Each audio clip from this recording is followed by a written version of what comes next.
Look what I found. We've been searching and searching and searching for the heart of our story, and as if I found this. You imagine, I wish I had a map. I had a map with an X on it. X marks the spot. We've been sailing and sailing and sailing for years and years and years, and we have found the treasure,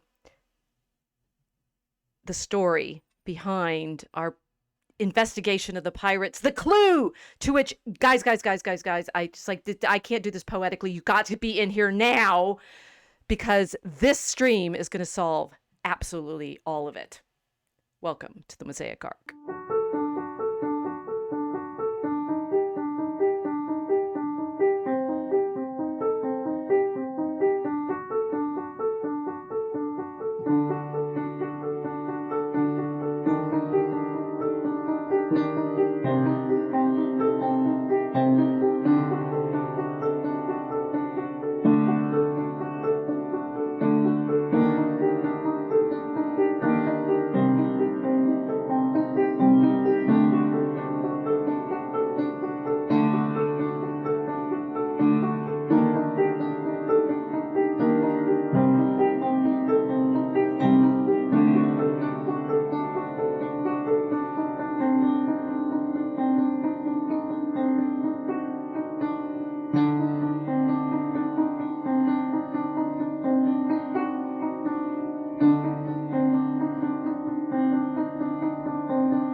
One. Okay, so it's a gem, which is, of course, because we do history here, actually a book. And I managed to persuade him to come on to the episode. Oh yes, our guest tonight is my University of Chicago colleague James Vaughn, who has been hijacked by the Lady Pirates to come and explain where the bad guys come from. Welcome. Thank you for having me. I bet that's the only time you've ever gotten that introduction to your work. Yes. Yes. Are you regretting it already? He says, I am a serious historian. I study the history of the British Empire, and I am here to explain the background of the American Revolution to you, and instead it's pirates.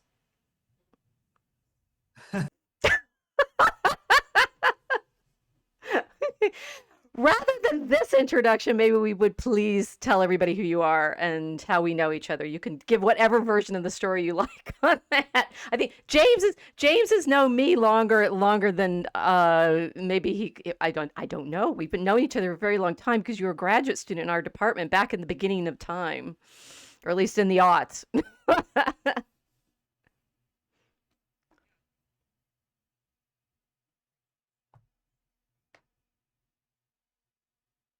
Professor in the college, and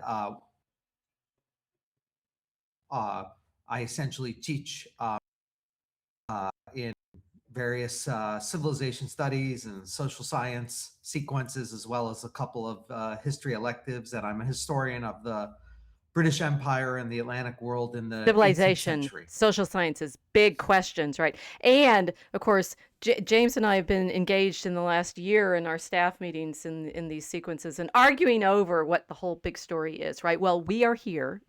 All of those of you, we've got John Abrisi joining us from down under, right? Hi, John. We are here tonight to solve all of the big historical questions everybody on the internet has. I promise you. No, seriously, he thinks I'm kidding. Guys, tell him, right? Casey, what have we been looking for? Other than the the giant gemstone, the proof of everything is in this stone.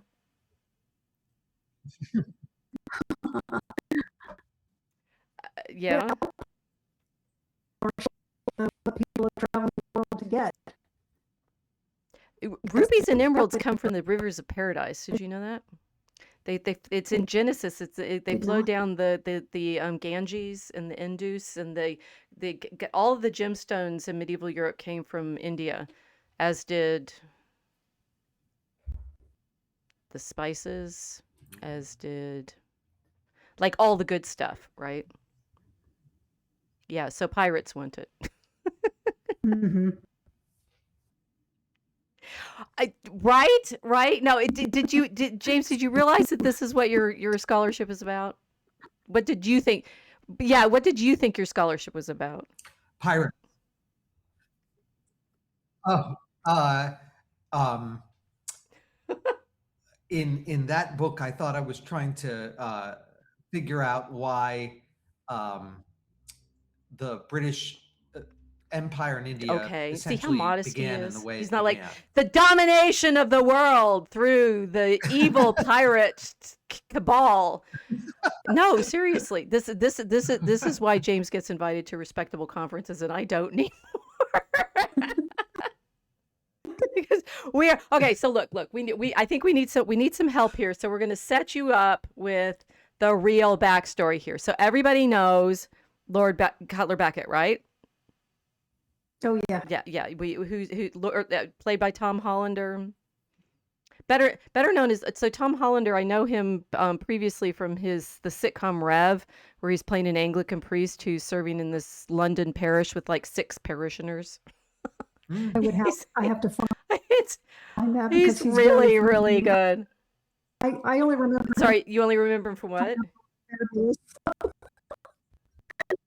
Oh, Was he that's right. He really? was young. Was that Yes. him? That was him. Wow. He's very young. He's also in The Thick of It, if you've ever seen The Thick of It. It's Okay. another BBC Oh. sitcom. Okay. Well, so we've established his Tom Hollander's credentials. And of course, in our favorite movie, Pirates of the Caribbean, although this is in episodes 2 and 3, right? He is the baddie of the baddies, the one that in fact is like he wants Davy Jones' heart so that he can control the Flying Dutchman, so that he can capture all of the pirates and gain control of all of the shipping in the seas. And he does it with such cold logic. It is completely logical why he wants to do it. Oh It's yeah, heartless. yes, just good business. Ironically. right? It's just good business. And of course, I was explaining to James backstage before we started when I first saw the Pirates of the Caribbean movies, I was convinced this was all completely made up. Right? Why? Me too. What? It was. The more I learn about it, the more shocked I am. Indeed, right? It's like it's the East India Company, and it's the Pirates of the Caribbean. There's a geographical problem here, right? It's like there's the Caribbean, and there's India, and there's Africa in between. I'm like, what on earth is the East India Company doing, worrying with the pirates in the Caribbean? And so I just dismissed it. I confess my historical ignorance. I simply dismissed the significance of the East India Company that Lord Beckett works for in this story of Pirates of the Caribbean, because what do I know about 17th and 18th century history? Basically nothing.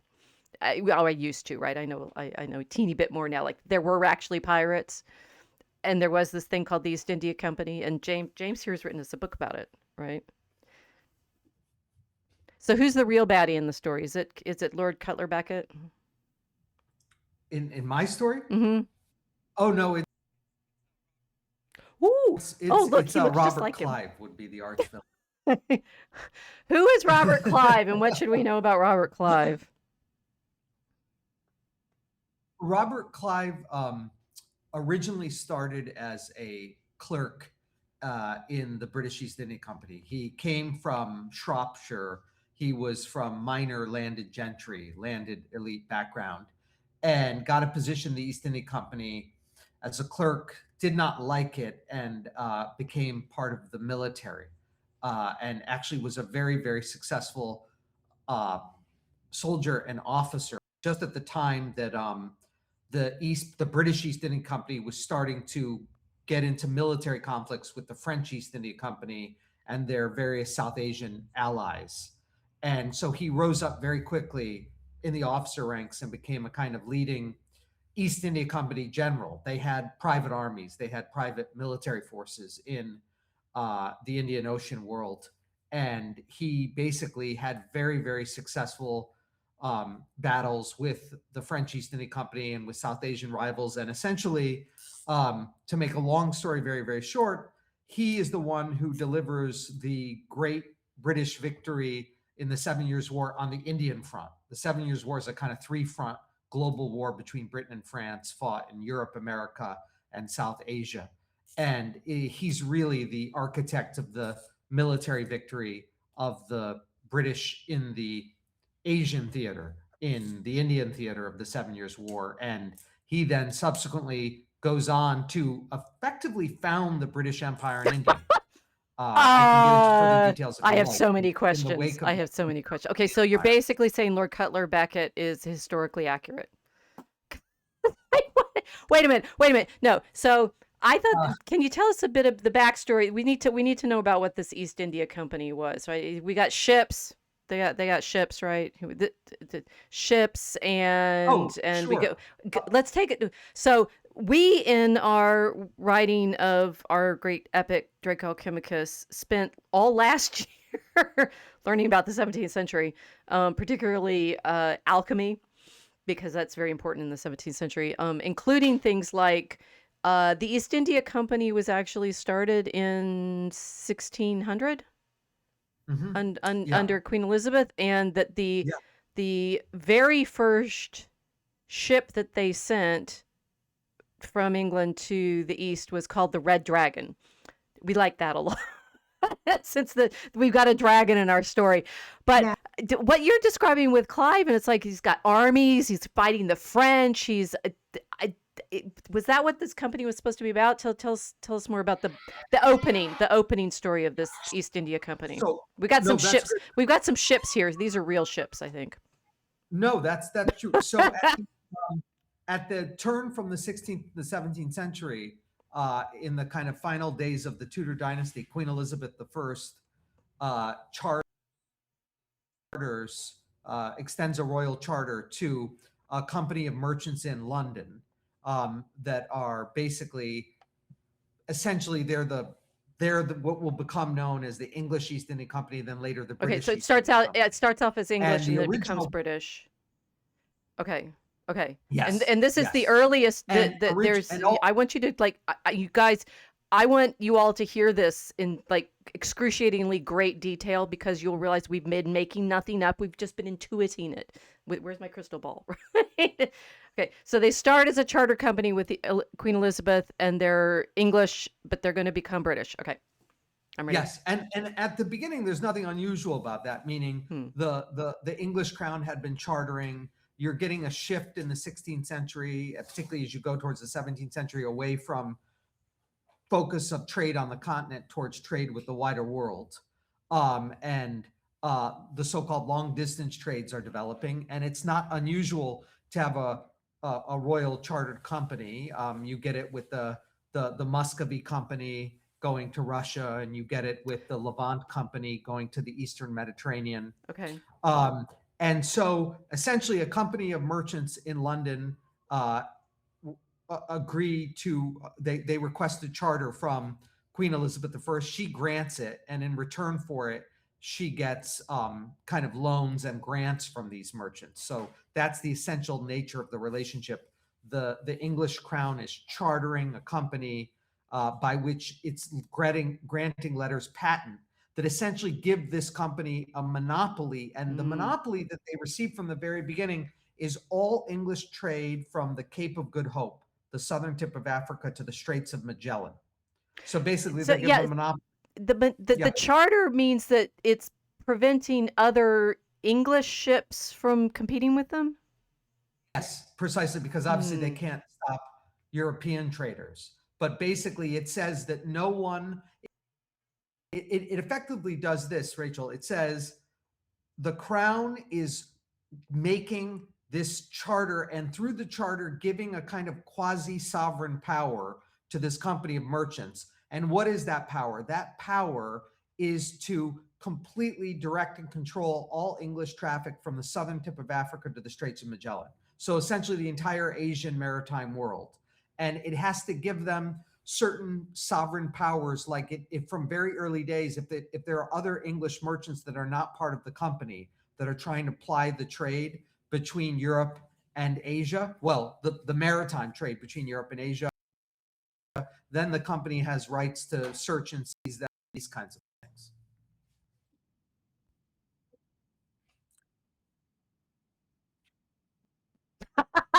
She's so sneaky.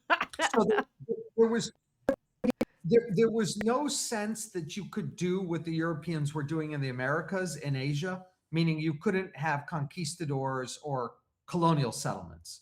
You couldn't send out military because Asia was such an advanced civilization and so well settled agriculture, towns, cities, all of that, great empires, the Mughal Empire, etc. You could not possibly hope to take territory and send colonial settlers. And you also couldn't possibly hope to do what Cortez did in Aztec Mexico. You couldn't conquer. You'd be, you have to go on this vast journey around the southern tip of Africa by the Atlantic Ocean and the Indian Ocean. And the only bit of forces or manpower or material you could bring, Asian monarchies, Asian civilizations could easily repel. So they're very much, when the Portuguese go, when the Dutch go, when the French go, and the English go, they're very much going hat in hand and asking very nicely Asian potentates to grant them rights to trade in their areas and to recognize their monopolies. Meaning the Dutch, the English, the French, and Portuguese are all basically saying, will you grant us rights to trade here and wherever we are, China, India, and will you recognize that we're the only legitimate English merchants here? Okay.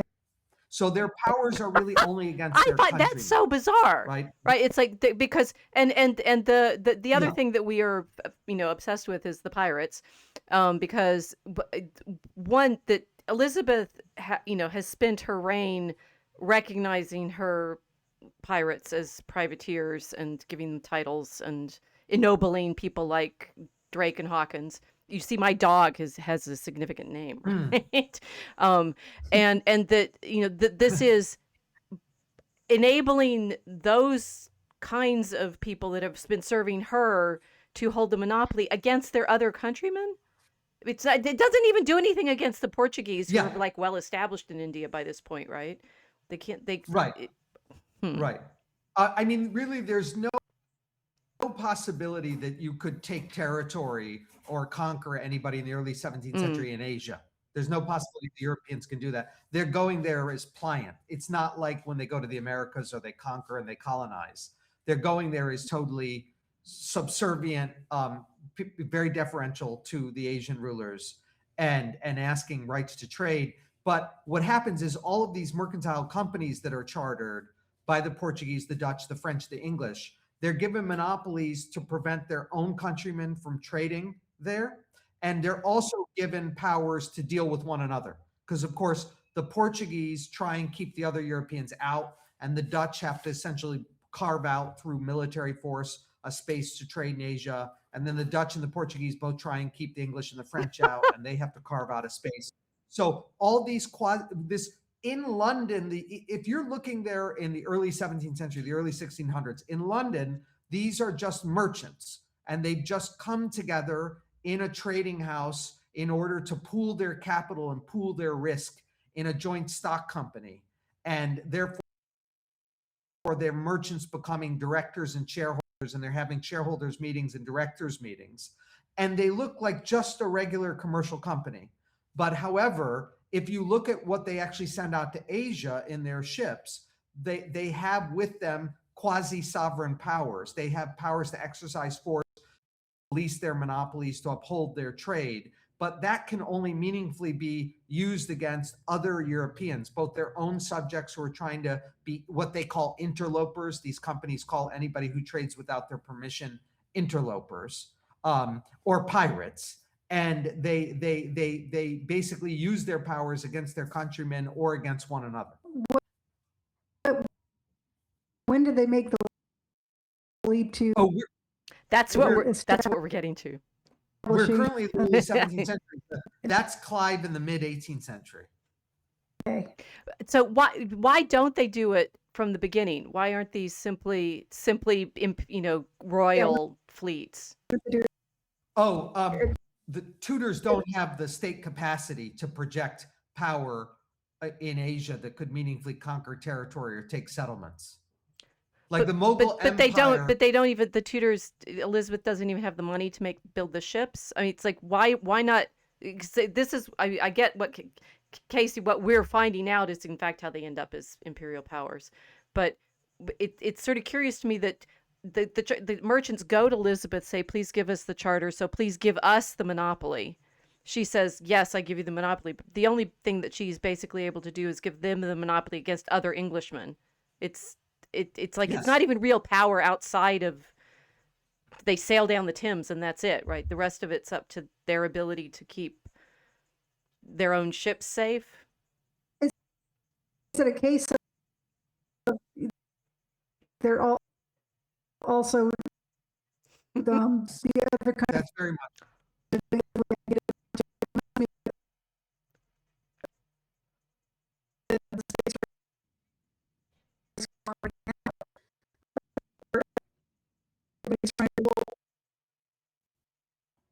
yeah,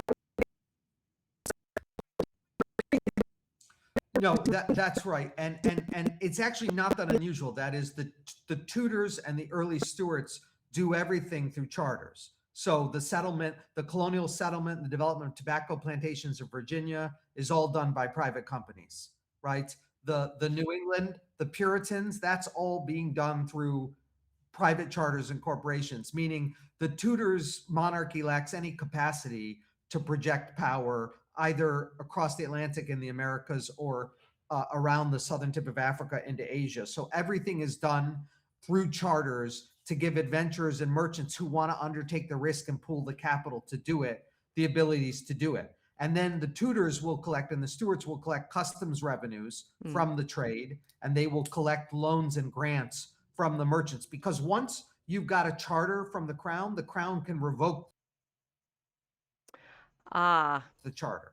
So if the crown has financial difficulty, the crown can ask you for more money and loans and grants. So here, John's saying, yes, all this talk about colonialism often misses how different it was in different places.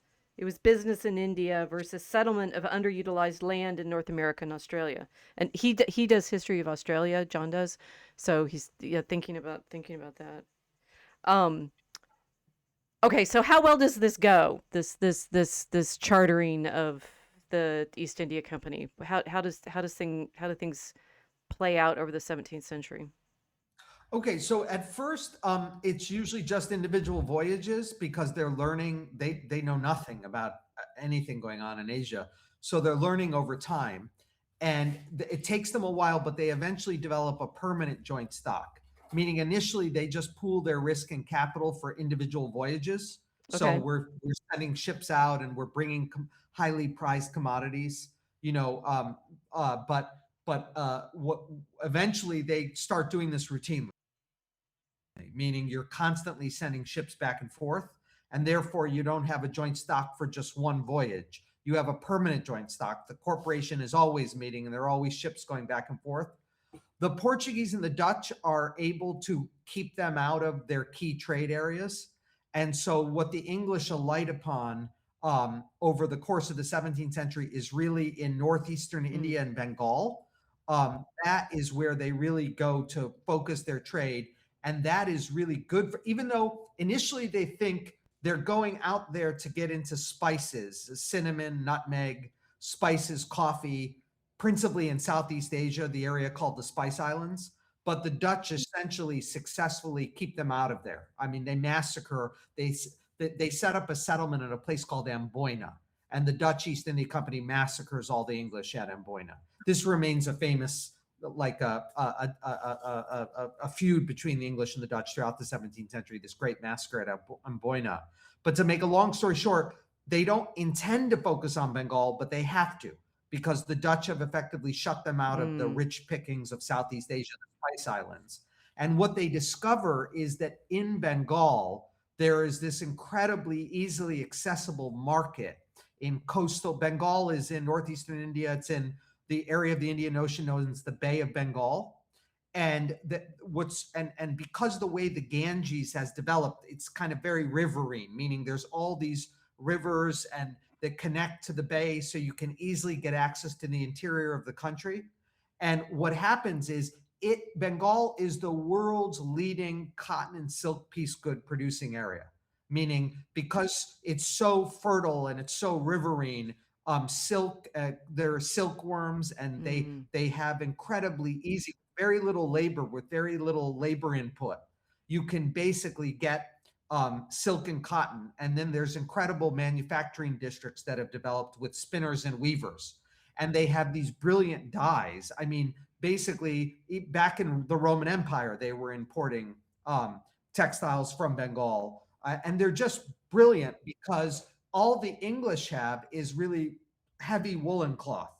So the idea that you can get this beautifully cut, these textiles that are much lighter, cotton, silk, they're called in India chintzes, muslins, calicos, and they have a brilliant range of dyes, whereas the English are wearing, English common people are wearing very boring colors. So you can get, for the English East India Company can go into this market and buy for next to nothing because it's so plentiful in Bengal. They can buy all these beautiful cotton and silk textiles.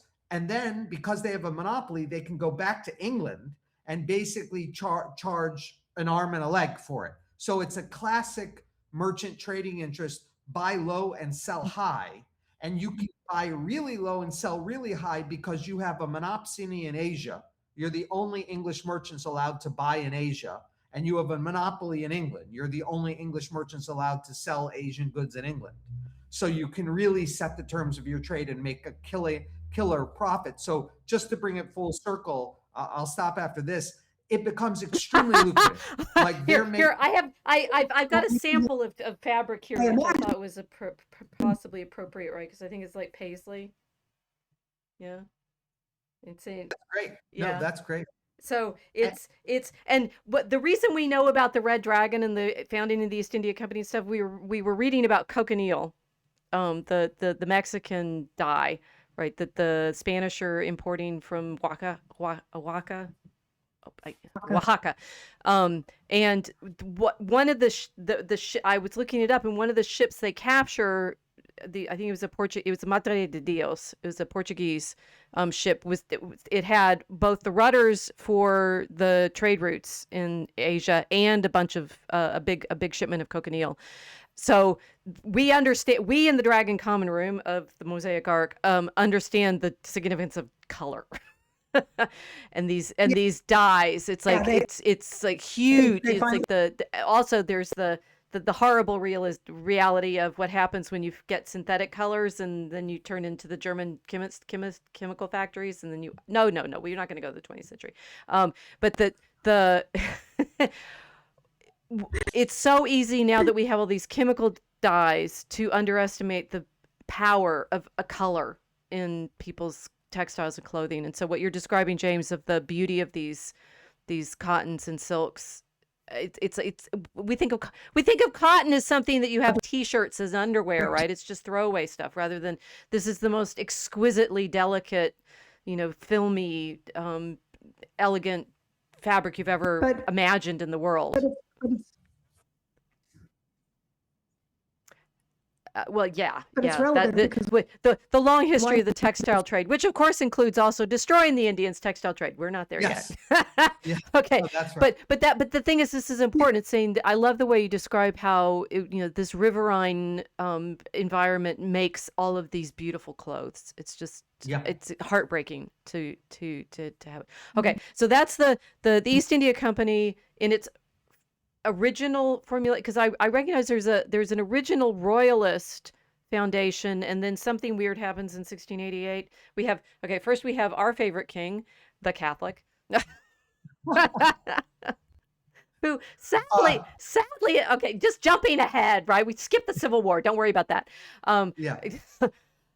There's a lot of detail in English history. Have you ever noticed this? Yeah, there is. Why is there so much detail in English history? it's so Why well is it so well documented. documented? I mean, This is a Marshall McLuhan question. Come on, you know the this answer is to this something one. that No, newspapers Lots of power. no. and pamphlets. So I don't want to. This is something that historians of England say, and I have no idea if it's true. It's been beaten into me since I first went to the archives in graduate school, that there is no single country with such a continuous, well-documented history for such a long span of time. And I don't know. Well, if that's the thing true, is, but that's what you do English have for the historians 17th claim. from the 17th century is just a ridiculous. Just as the fabrics that are coming from Bengal, the newspapers, newspapers of the 18th century, but the pamphlets and all of this argument that goes on in English history that you get, that's like so Steve was your dissertation advisor, right? Yes. Okay, so our colleague Steve Pincus, who was James's dissertation advisor, Steve and I have been in the department together forever, and he went away for a little bit to this other place in the East, and then came back. I'm moderately aware of the English Civil War, which Steve wrote a book on, and I'm moderately aware of, like, in our history of European civilization or Western civilization series. There's a whole volume that's the big fat blue one, Mark Kishlansky's edited volume. That's all of the detailed debates for the English Civil War. It's like the English argue a lot, and they argue it in print, and so we have the blow by blow of absolutely all of this stuff, which becomes relevant in the 18th century for lots of different reasons, but it's important to establish now. We have so much more detail about the factionalism and sides in these debates, particularly in the 17th, 18th century, than I think it's fair to say anywhere else. You have to have a certain kind of courage to be a historian of early modern England. I'm just giving that to you. Because no, seriously, it's like the rest of us get to like make up the other side or something, right? Because we only have one version of things. Exactly what was happening. Well, we only have this account, right? And it's like you only have Cicero's version of what happened, in the Civil War with Caesar, right? Right. So what happens in 1688 and why is it important? And tell us what happens to our favorite king and why he isn't king anymore. I'm gonna have to break this to you. I'm sorry, I hate to break this to you, but he's a bad guy in this story, James. That must be why he's wearing black armor. He's the bad guy.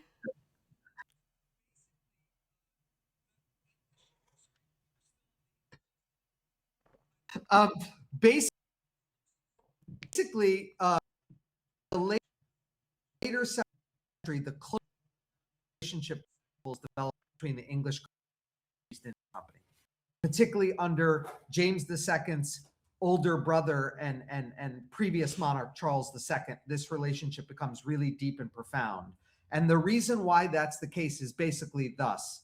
The English East India Company is making a killing making a monopolist profit, having a monopoly of this trade to Asia, but above all to Bengal. And therefore, they can afford not only to pay high customs taxes to the crown, but they can afford to keep paying all these loans and grants the crown demands. So they can just give a cut of their ultra monopolist profit to the crown. And the crown, by the later 17th century, remember, having had Charles, their dad's head chopped off, I don't blame them. They want to rule without. Yes, but the problem with Parliament is whenever so the crown doesn't have enough personal income to rule the realm. It depends on calling all the lords, all the gentlemen and lords in the House of Commons. This is a very important point here. Raise taxes, the land tax, and the problem is Parliament doesn't raise that money without asking them, what do you want to do with it, Charles II? What do you want to do with it? Oh, no. Doesn't Charles want to buy more dogs? Yeah. He's basically parliamentary accountability. They want. Well, Charles wants to do lots of things with it, but sometimes he just wants to defend the realm, etc. But basically, Parliament will not give taxes without knowing what it's being spent on. And the crown, and this is not, I was half joking when I said James II is a bad guy. But Charles II, James II, they look across the channel and they see their brother and sister monarchs who essentially have a lot of independence of operation. They don't have to deal with the States Generals or Cortes or Diets or Dumas. They're just kind of jokes. Whereas the English Parliament is a serious institution, and therefore they'd like to rule without Parliament, which means they need another source of revenue. They need a source of revenue beyond parliamentary taxation. And the East India Company is a really key source of revenue for the crown, because basically you just invite these merchants to court and you say, we're going to raise the customs tax on you. And by the way, we want you to give us all this extra money in grants. And the merchants are happy to do that. Why? Because they're completely dependent on a royal charter. If Charles II or James II, what the king giveth, the king can taketh away. If Charles II or James II want to, at any moment, they can withdraw the charter. And thus they can withdraw the monopolist profits of the East India Company. And so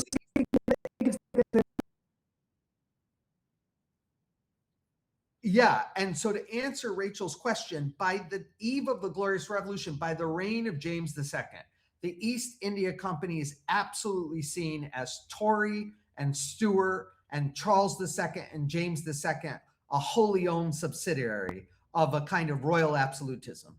And the Parliament and the Whigs absolutely loathe it. Oh, and so the Glorious sad. Revolution tips the tables. And this guy comes James in. II is overthrown. The Tories are basically put on the back foot.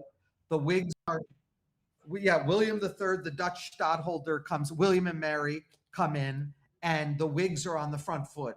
And basically the East India Company is on the back foot. And it's James's daughter, isn't it? No, they were already married. Yes, sorry, it's James. Right. James has two daughters, both of them Protestant, Anne and Mary. And Mary, Protestant stadtholder of the Dutch Republic, the Netherlands. And once James II has with his Catholic wife a Catholic heir, the future James III, that is the final kind of straw that breaks the camel's back, because they don't want a Catholic monarch, which they think is going to continue not as an absolute.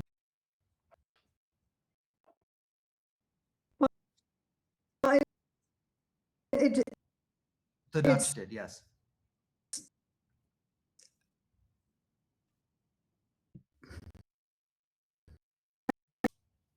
At this point in 1689, it's not such a big problem anymore, because the East India Company has become hated by parliamentarians and Whigs, because it's viewed as a total kind of agency of the Stuarts and the crown. Mm. And so in fact, and in the 1690s, it's disestablished. They lose their monopoly. The Whigs control Parliament and they control the chief ministries under William and Mary. And so they disestablish the English East India Company, and the trade is kind of thrown open.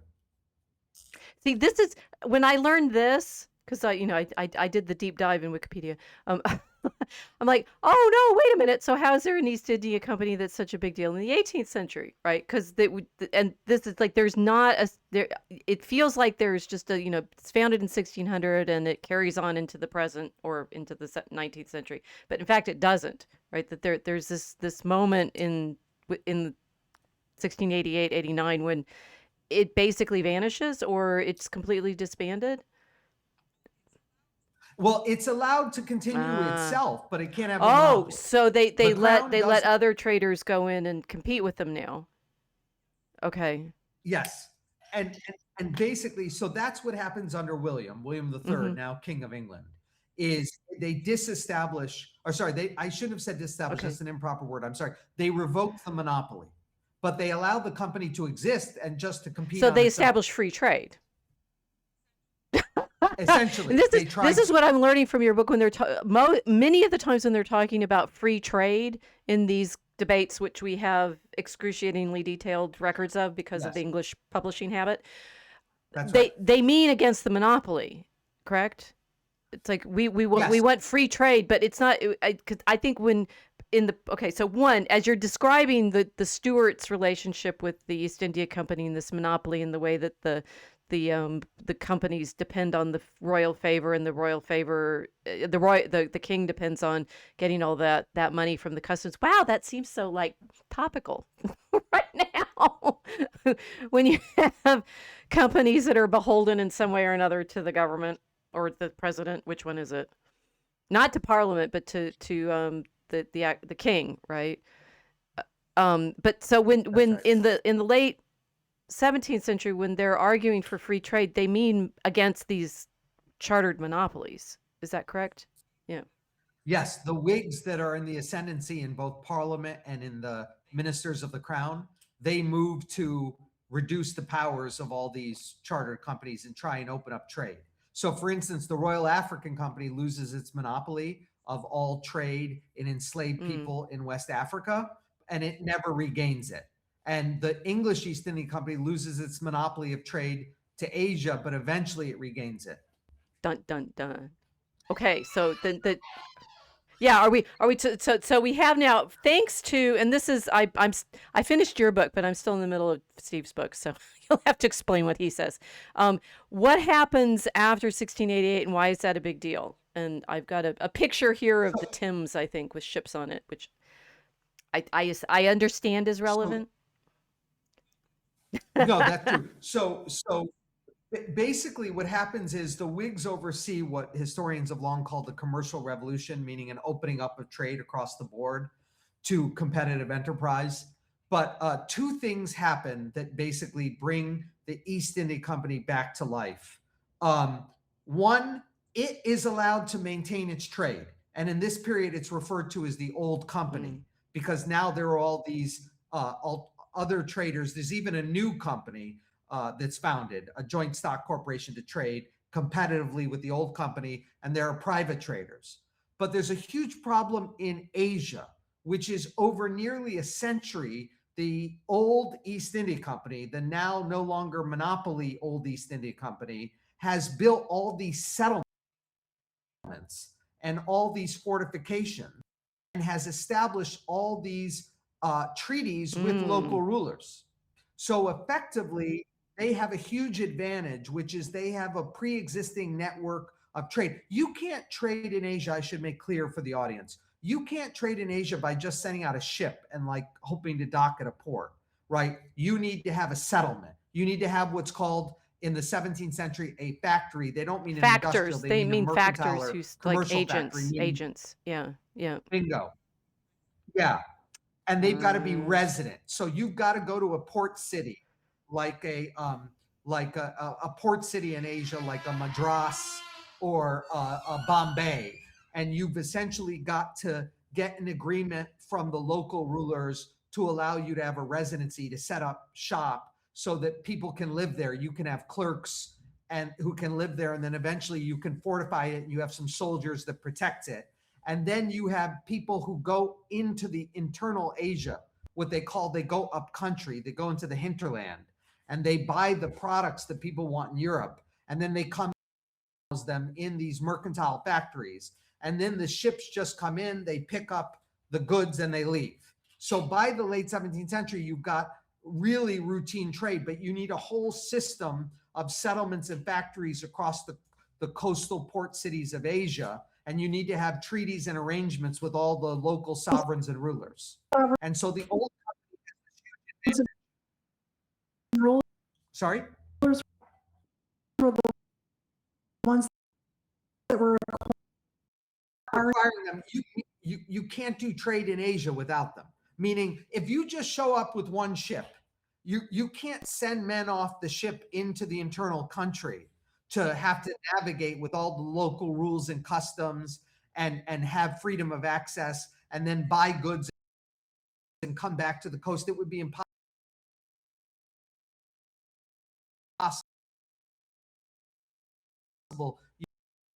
You lose your ship every disease to establish relations got rent a little bit and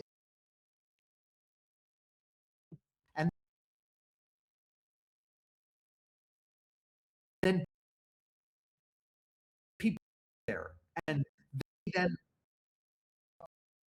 the goods coming in can just unload Asian goods and the ships can leave a few days later, right? That's basically it's become routine. So you have to imagine the old East India Company has decades of all of that stuff, of the infrastructure of Asian trade, and of course it's theirs. They have the right not to allow other people to use it because now it's their private property. And William, exactly. And the old company is able to use its relationships and its connections to keep English competitors out. And then that's what happens. The old company used its advantage to prevent competitors from England to successfully set up a trade infrastructure. And then what happens back in Europe is effectively, now I'm not talking about the Glorious Revolution, but really the 25-year period that goes from the Glorious Revolution to the Hanoverian Secession in 1714.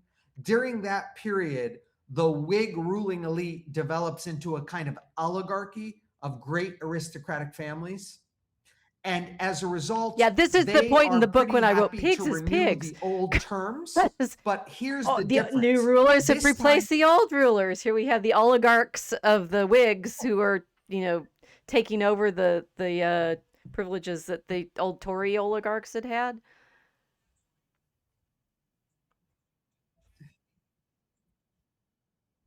that's right. The one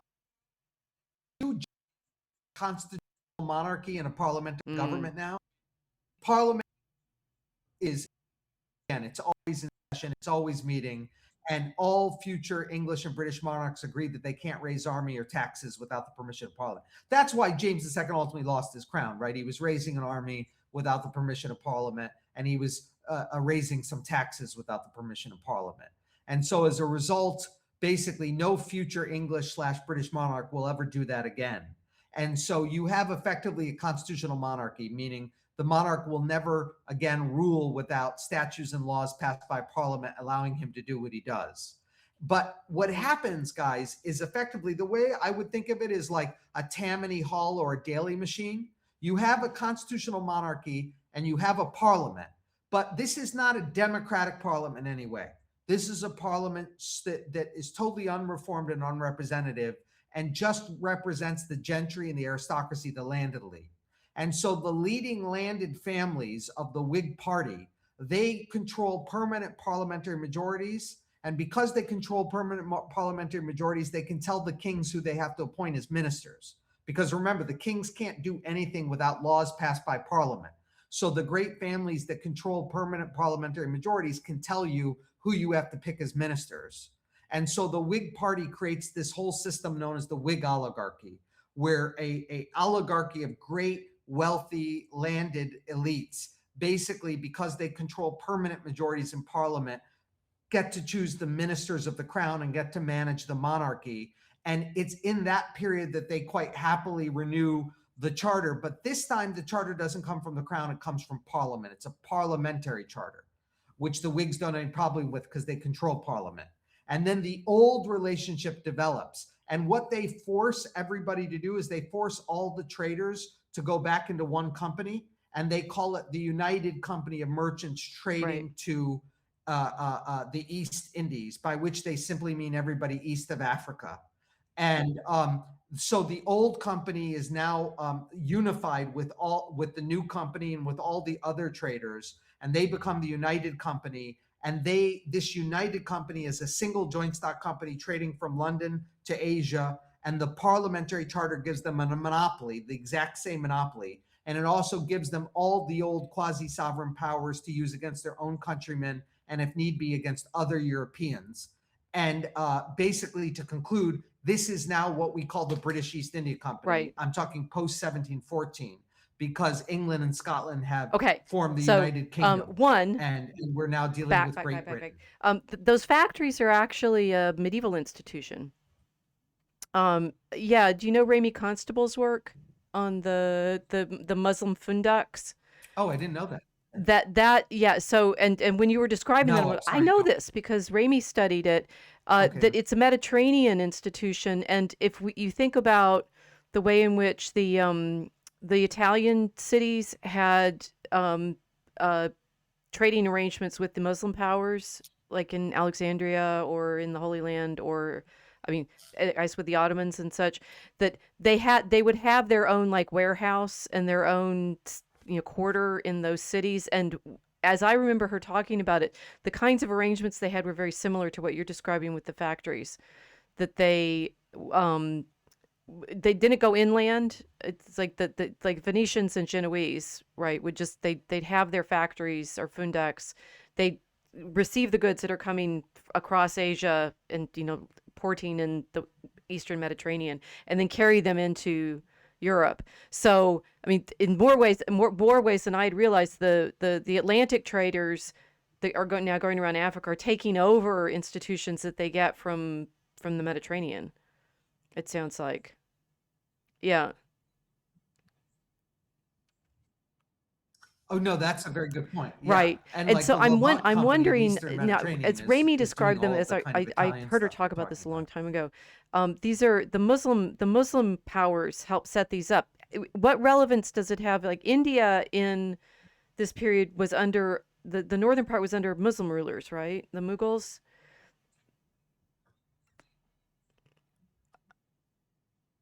Yes. Technically, the Mughals claim all of the subcontinent, but they don't have effective control over all. And the Mughals are an Islamic Persianate empire that came over So maybe precisely that do the they Mughals bring conquered this basically the fundak pre-existing Hindu factory civilization. system into India? Is that mm, That's an excellent question. That really is an excellent right? question. I don't know if the Mughals do it or if the Portuguese and Dutch are so used to what the Italians have done in the Eastern That's so Mediterranean. good, right? But Because I they mean, the this is Portuguese and obviously one Dutch of bring my it there before the English ongoing and the French stories do is it. that we're in the same story, right? It's just like one, and when we're trying to understand these institutional developments, for example, as you're describing Parliament as well, that the English Parliament has a different history from the French. I mean, in the 17th and 18th centuries, of course, the Estates General aren't even meeting because they aren't called between what 16 something early 17th century and 1789, which has Right. explosive effects when they're called then. Uh, and the English Parliament has been kingmaking since the 14th century, but maybe since the 13th century, right, with Magna Carta, when they remonstrate with John, and then in the 14th century they first replace Edward II with Edward III after humiliating Edward II, and then they also it's Parliament who actually votes that Richard II isn't king anymore as well, and replace him with Henry Bolingbroke. So yeah, so the well, this is okay. So what Mm. I was thinking of, I Yeah, was thinking you know various much things more about about my this than I introduction, do. right? It's like Yeah. one of the things that's wonderful about it is you and I have known each other for a long time, and I had no idea that this is what you worked on properly. Sorry, but you didn't know I knew this, right? It's like so much of our study of history, and everybody on the internet needs to like calm down and stop being so conspiratorial in certain ways. You don't know what the significance of the piece of evidence is until you can put it in the narrative that you're studying. And I didn't know I mean I knew a little bit about the English Civil War and things like that, but Yeah. all of these elements of why India mattered so much, why the East India Company matters so much, why these very particular institutional developments from the factories to Parliament to this oligarchy to the Whigs versus the Tories, it's so we get too much history at this sort of I'm reading Deepesh's book on provincializing Europe now, so this is context for you. That we've got this 19th century theorizing abstraction about everything. Oh, we're going to talk about capital, or we're going to talk about industrialization or something like that. We don't understand why things take the precise shape that they do without the old East India Company, which was the English East India Company, was closely allied with the Stuart monarchy, but by the early 18th century, it's been reformulated and taken over by the oligarchic Whigs, and that changes everything, right? It's like we have to have this level of detail in our history, otherwise nothing makes sense. Yes. And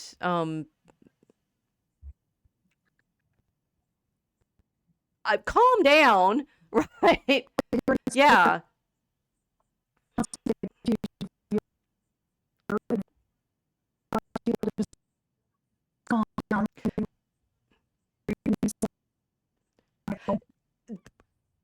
Right, you just heard the last half a second of it, and the feeling of also, I think, this is our commercial break for modernity, or why modernity needs to get a grip, right?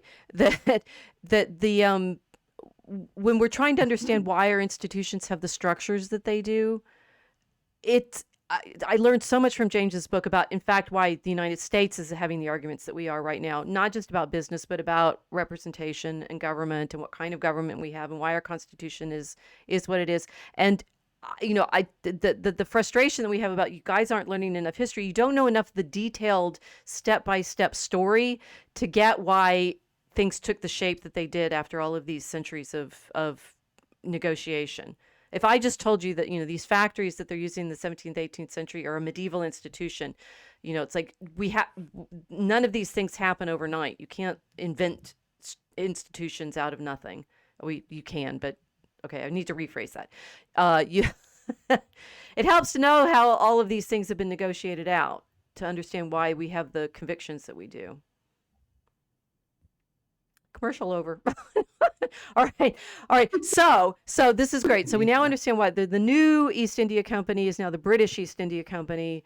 It's established. It's reestablished its monopoly, but now with a different kind of government backing. Where I slipped over my picture of Beckett drinking tea. Is tea part of the story now? Is this like got tea in it yet, or have we?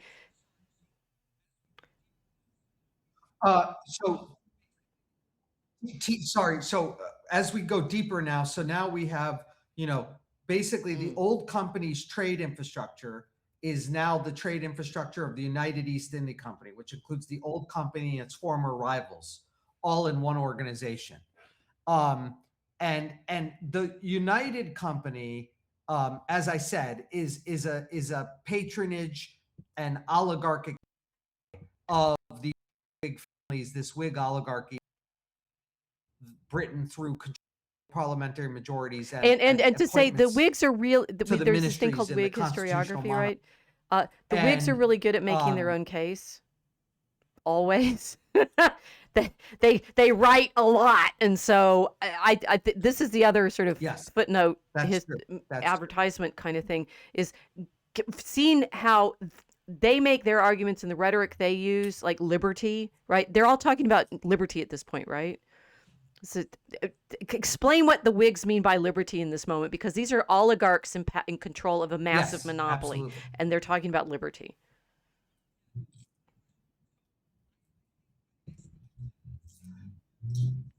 Yeah, no, that's a great question. Okay. So I think by this time, so let's say now we're in, say, the 1730s and 40s, right? And you've got the dominance of the Whig oligarchy and really this dominant prime minister, Robert Walpole.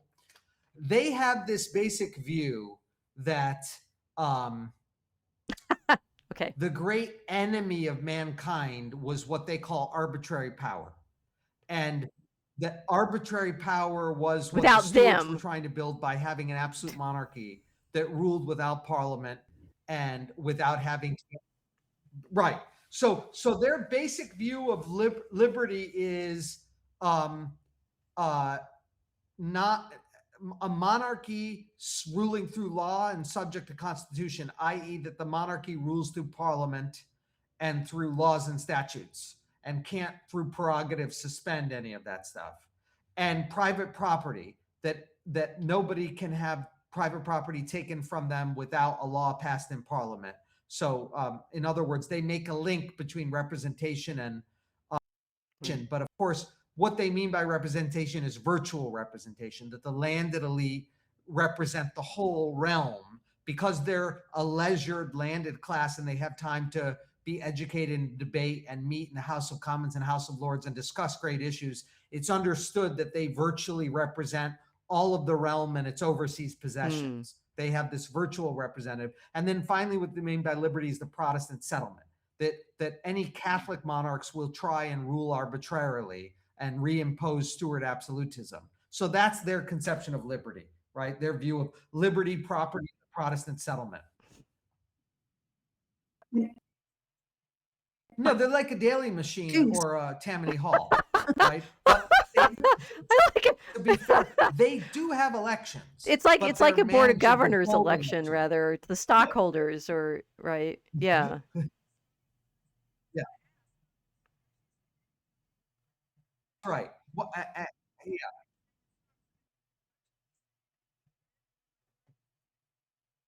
Yes, the Dutch and the British East India Company now they're in the 18th century, they're blue chip. Like the two leading stock markets of the 18th century are in Amsterdam and London. And both of those countries, East India companies, are blue chip stocks, very safe, right? Like you can basically buy their stocks and it will be quite safe.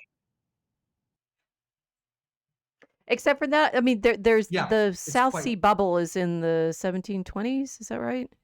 yeah, So there, the you know, the exactly. market is susceptible to these bubbles.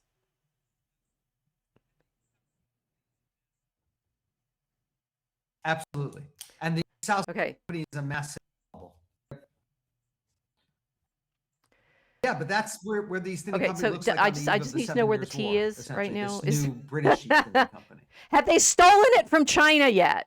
Oh, sorry, apologies. Okay.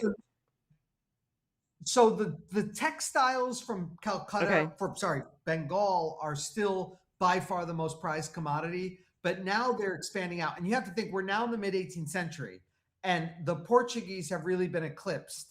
And while the Dutch dominate what is today's Indonesia, Southeast Asia, the British and the French have really become leading European players in Asia, right? Particularly in South Asia. And that's, we're starting to now get an interest in tea from India, tea from China, etc. And that's becoming increasingly. Okay, but the tea, But I did that's read the book on what is one of the tea commodities books that they have to steal the better tea from China and figure out how to plant it in North India, right? And get into details about that. They absolutely are in the areas they trade in. They are commodities, but in some other area of Asia, and they'll take it there where they can control the conditions of the production and make it. But tea really starts to become important once they have an empire. It's a minor player. Once they get the empire in the okay, so 60s, Beckett sitting here with his tea. I mean, I love the scene. There's a scene at the end of. You're gonna have to rewatch these so you see how topical this all is. There's there's a scene at the end of 3 Pirates of the Caribbean 3 where the pirates are flanking Beckett's ship because he's been so stupid as to think he could take them out, and he's sitting there drinking his tea, right? And so he has to, which I think is another of the themes that we have in our storytelling with Draco Alchemicus is our title of our story, which is like the drug dragon, basically, right? We started with the premise that the way in which modernity has entranced and captured everyone is basically through drugs, which includes the spice trade, it includes the tea and coffee trade, includes sugar. I mean, all these great plantation crops, which turn into the slave driving industries of the 18th and 19th centuries. Whether cotton counts as that or not, I'm not sure. And so, that Beckett is here sitting. We think of the tea as this preeminently civilized performance, but it's basically a guy doing his drug rituals with his china. I'll now have some more wine. Yeah, and in fact, by the way, I think he's passed away, but it was a really important South Asianist named David Washbrook, D.A. Washbrook. Yeah. And he famously referred to one. Yeah, that chimes with what we've learned. and the thing is,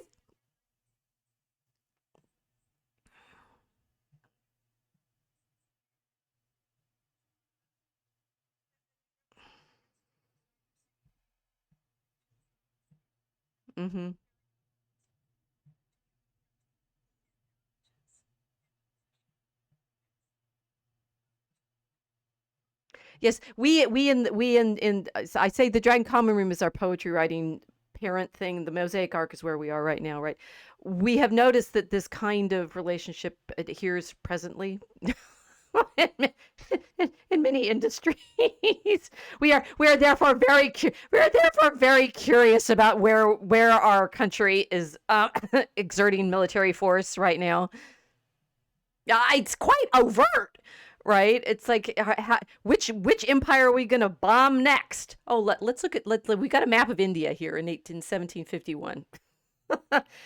You've been mentioning some other empires that were at war over this region, James. So should we move now into the So I think we've now actual established empire? the complexity of the history of the company, the significance of the political situation behind these economics. I become fascinated with economic history in the last few years. It's wonderful.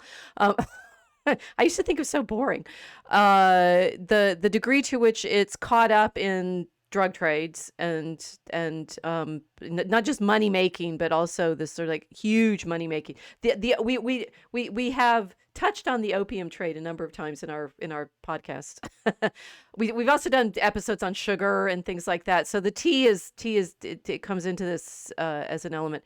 The significance of colors and textiles. Okay, the French.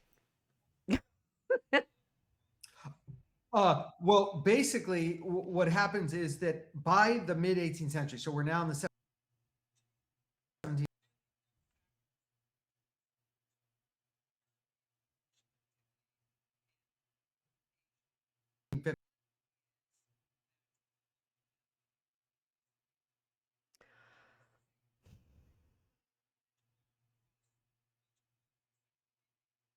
But for reasons we don't have to get into, basically it's weakening, and the power of the Mughal center from Agra over the rest of the subcontinent is weakening. You say it's weakening, And but so is that the because of European emperors, shenanigans or internal? Okay. it's more internal. It's more internal. Although certainly the Europeans don't call it, the Europeans accelerated. It, yeah, it's internal, and what essentially is happening is, while if you look at things theoretically from the perspective of law and sovereignty, the Mughal Empire is as powerful it's always been in the 1750s. But if you look at practically on the ground, the viceroys, that is the regional governors, basically Nababs or the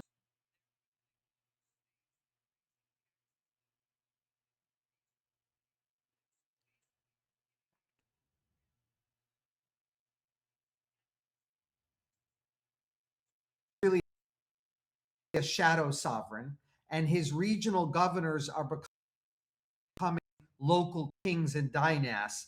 They're passing on to their children their governorship, their rule. It used to be Nawabs and Nizams. They would be appointed by the emperor and removed by the emperor. And when they died, somebody else would be appointed.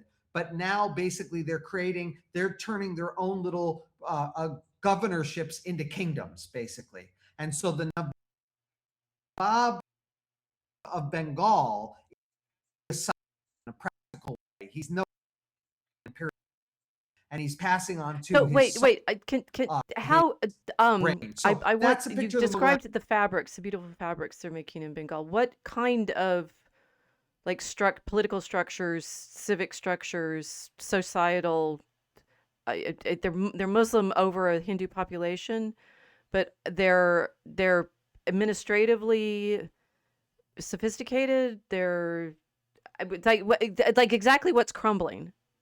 What now that but here's the thing. It used to be Mm, the old historiography. If you looked at the Oxford okay. or whatever it was called in 1900, the story was purely Mm. decline, fall of the Mughals.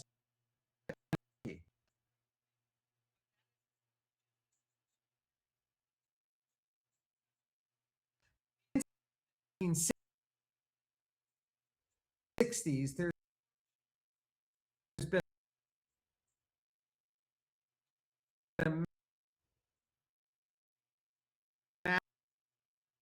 massive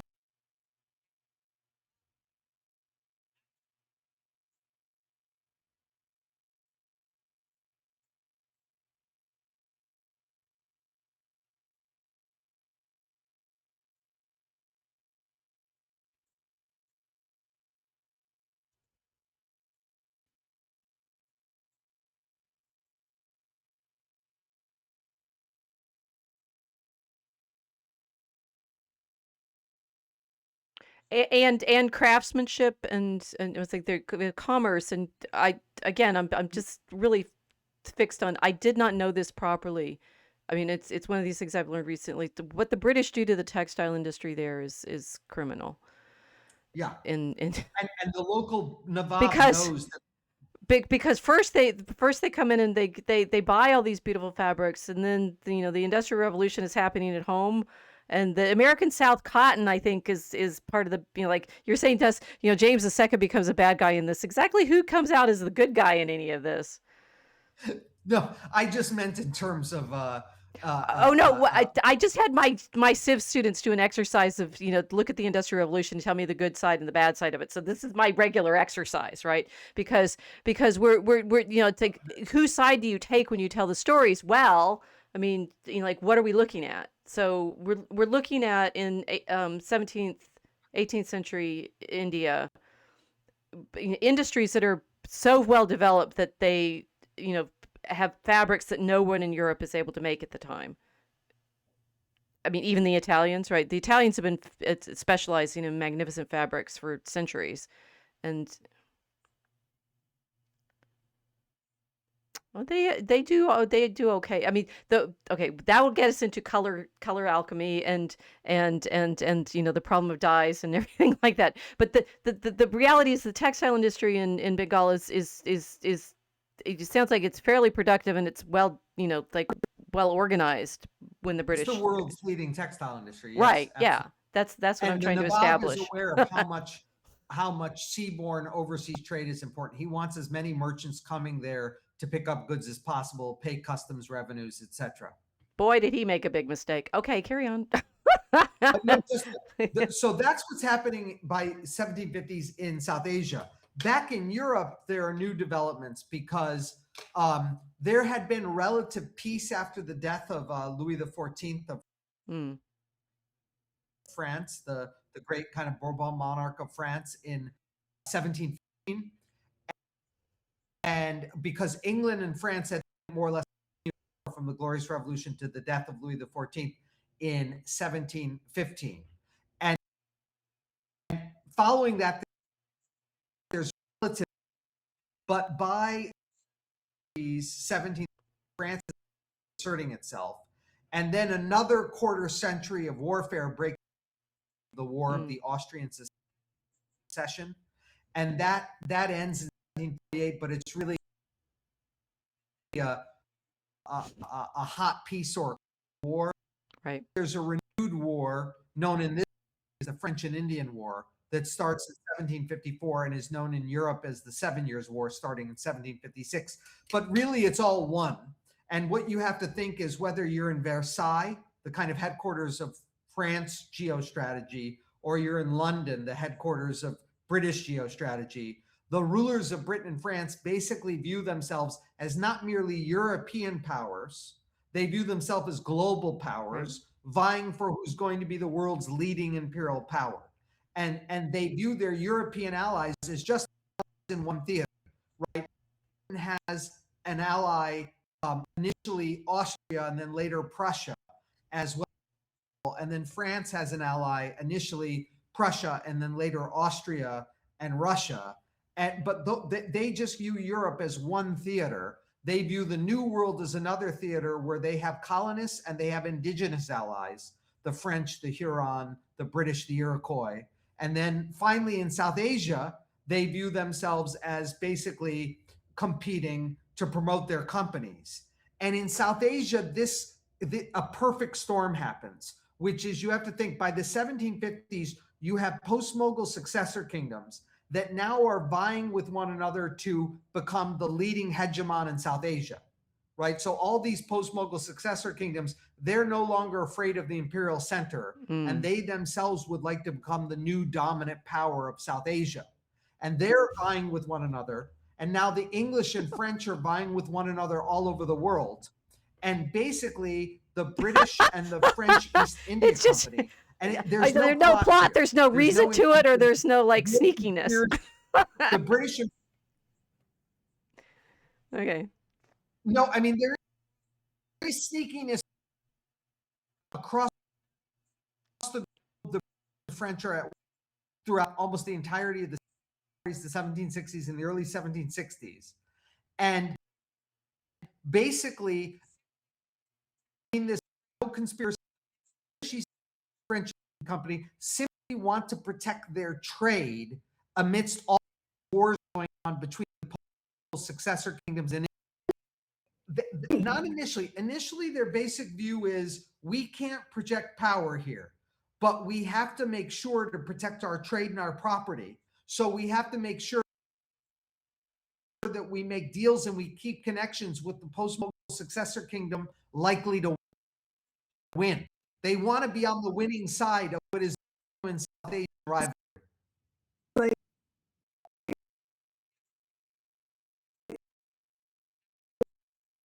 Here's where the sneakiness comes in. The French and the British began to realize that they back a successful claimant. Now, by the way, not only are kingdoms fighting one another, but because they're relatively new political communities, right? Yeah, have a lot of rival claimants in terms of usurpation and plots. And the British and French initially, they think side of these usurpations because we want our trading rights, private property. But then they begin to think, if we back somebody to overthrow somebody else, maybe we can convince them to get rid of our enemy. And to be fair, I'm not just trying to be an Anglophone historian here, but the French really start this. This is the beginning of the color revolution. Oh my gosh. Oh my gosh.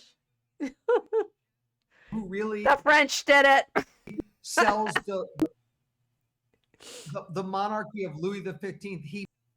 The East India Company sells to Louis XV that we can basically back different rulers to come to the throne. And when they come to the throne, they will give us exclusive trading rights and kick out the British. Okay, this goes back to the Middle Ages too, you know. So it's still a commercial. Okay, but it's still, believe it or not, even though some trickiness and some craftiness is coming in, it's still a commercial logic. Nobody wants territory. Was he from Calais? With this particular? But then no, but slowly, what then begins to evolve is essentially the British and the French get used to participating into high politics in South Asia and geopolitics in South Asia, sitting in courts and helping choose rulers and helping write trade deals. And they have a growing sense of their power. And then finally, guys, and I'll conclude here, because the British and French crown are fighting globally, they're now backing their East India companies globally, and they're sending their royal navies out to South Asia. So what you have to realize is by the late 1750s, after almost a quarter century of global fighting, now the British and the French are used to being involved in South Asian high politics. They're used to helping pick rulers. And they've got royal navies backing them, and they've really built up their military forces. Initially for defense, they're only trying to defend their property and their trading settlements, but now they feel themselves to be increasingly power players in South Asia. I bet this was expensive. That's enter I bet Robert all of this Clive. was expensive. Right. He comes. It was expensive, but if you can eliminate your rivals and have total. Okay. It's expensive because the 7 Years' War makes debt for both sides, right? It makes a lot of public debt. A lot of public debt, yes. Can you explain that? Because this is these are textbook level American history things now. The 7 Years' War, and therefore they're in big debt. And that's why fill in the blank, right? I use it when I teach the French Revolution, right? It's like they got into massive debt because of the 7 Years' War, and that's why Louis the 16th has to call the Estates General. I can do it best through Okay, so my next picture is George III. Is he king Clive yet? Does in this. He is about to be king, but you but we have to go to Clive. Plessy next. Yes, Okay, Plessy, exactly. With the elephant. We've got the elephant. So by this point, Robert Clive is the most celebrated commander, because throughout the 40s and 50s, as the French and the British East India Company have been fighting in South Asia, he's really risen up the ranks. And now he's the chief military commander of British East India Company forces in South Asia. And he totally defeats the French. And most famously, there is a French allied ruler of Bengal, the Nawab, Siraj ad-Dawla, who basically Siraj ad-Dawla, who's alive, he moves to kick the British out of Bengal. He goes to take Calcutta. What this is it? What's the black hole? Right? Is it a prison or a? So what happens is Siraj ad-Dawla is really upset with the British because they evade taxes. They're not paying taxes, and a lot of other reasons. He's allied with the French. And while they're Calcutta is a very hot environment. The East jail in Calcutta is quite small and not very large inmate population, and the way the Bengal deals with it, he jams the wall, this very small, and as a result, people suffocate and die. It's not intentional. It's more like an ad hoc fog of war thing, if that makes sense. But it becomes this cause célèbre back in Europe, known as the Black Hole of Calcutta. And the Nawab of Bengal is considered the most cruel despot, right? Because he has ordered this. He never ordered it, but he is perceived as ordering this. He did order the taking of Calcutta, but the Calcutta, by the way, guys, is just this British trading settlement on the Ganges in northeastern India, where the Bay of Bengal and the Ganges meet. So it's very well placed both to ply the coastal trade of the Bay of Bengal, but also this riverine network of the Ganges, right? So Calcutta is perfectly positioned. It was initially just a small trading settlement. I've got an Australian footnote from John with Europeans and Asians. It was France's La Perouse voyage that settled the British on Australia. Like I said, that they wanted to go to Australia. They had to beat the French, and so the British opted to exploit Cook's discoveries. The convicts were labor force.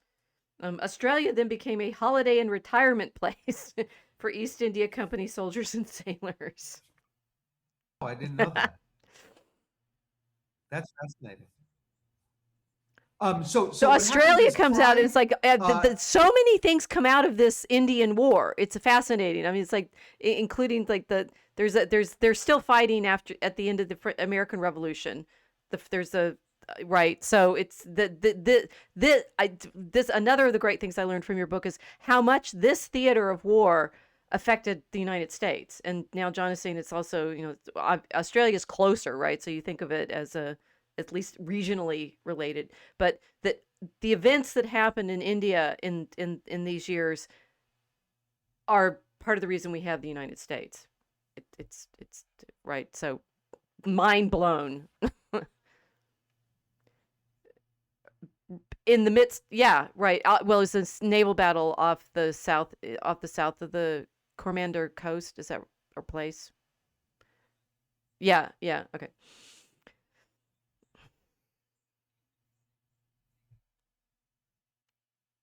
A few months later, news arrives in Europe that this has happened.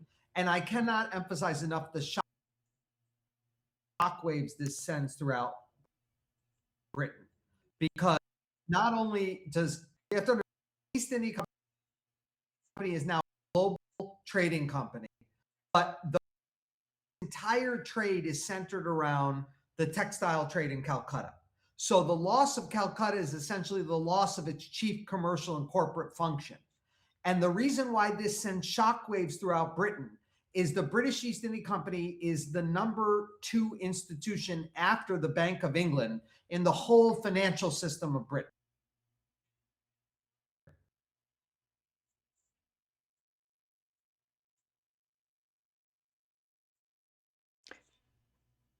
Would you say it's too big to fail?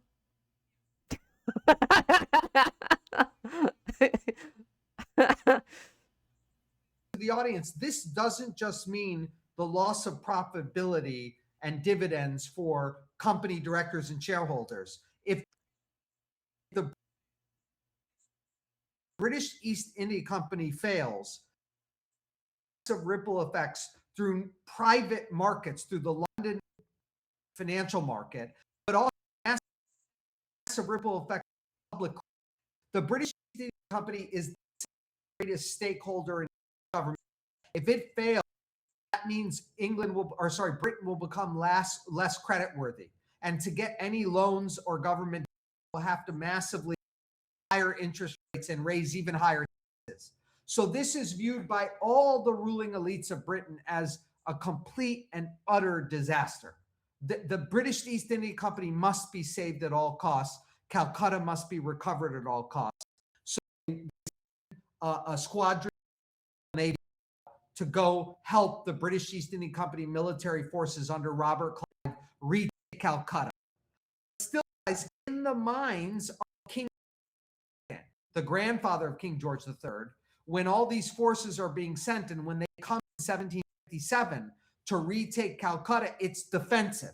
It's about retaking Calcutta. So Robert Clive works with their British Royal Navy, British public power is now in India because the Royal Navy belongs to the Crown. It doesn't belong to the East India Company. So it's like a private, it's a private army? Is the East India Company is headed by Clive. Wow. They retake. Yes, the army is the private force of the British East India Company, but the Royal Navy, which so mercenary forces, it's like these are paid soldiers, right? Army. Yeah, they're paid soldiers. Corporate army. Corporate army. And now it's built up through a quarter century of war, right? But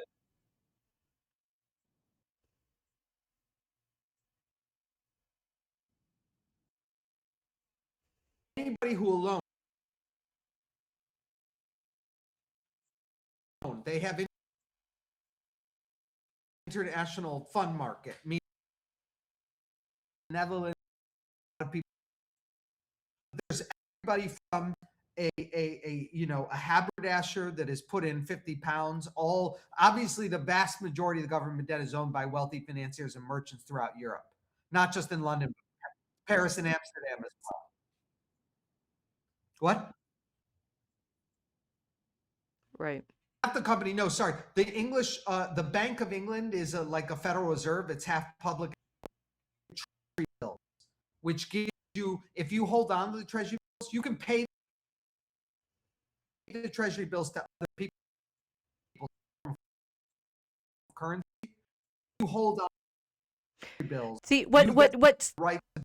Well, this is the thing. It sounds very familiar. And what I'm fascinated by is I feel like for my entire adult life until this minute, my understanding of modern finance has been obscured by the capitalism versus communism debate. When this is much more relevant, the private armies maybe not, but the sort of the degree to which the governments are dependent upon these private companies. And the government issued monopolies, or it's like this whole. I feel bamboozled by the whole. Oh, it was mercantilism. Is this mercantilism? Is this what people mean in the textbook version of mercantilism? I didn't even know anymore. It's like your description of what is going on here. It makes so much more sense. Yeah. And, I mean, when you have thank you. 500 years, mercantilism was one of these terms I only find useful if you're teaching like a survey of 1,000 years of history. I don't even find it useful at all anymore because it's like the way you've broken it all. It's like feudalism, right? You ask me feudalism and my mind will explode because I'll have to explain it all, right? That the feeling of this is the kind, what Casey's saying, this all sounds totally familiar. This is exactly the sorts of financial entanglements that we seem to be beset with now. Absolutely, absolutely, and Really relevant is in in in the last half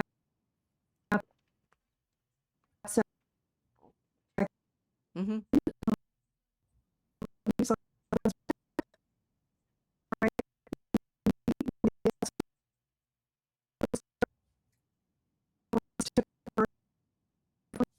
no, that's a great point. That's a great point. And now just to take the narrative up, basically the Royal Navy has secured the Bay of Bengal, and Robert Clive's military force has marched up from Madras, which is on the Coromandel coast, to Calcutta, and they retake Calcutta.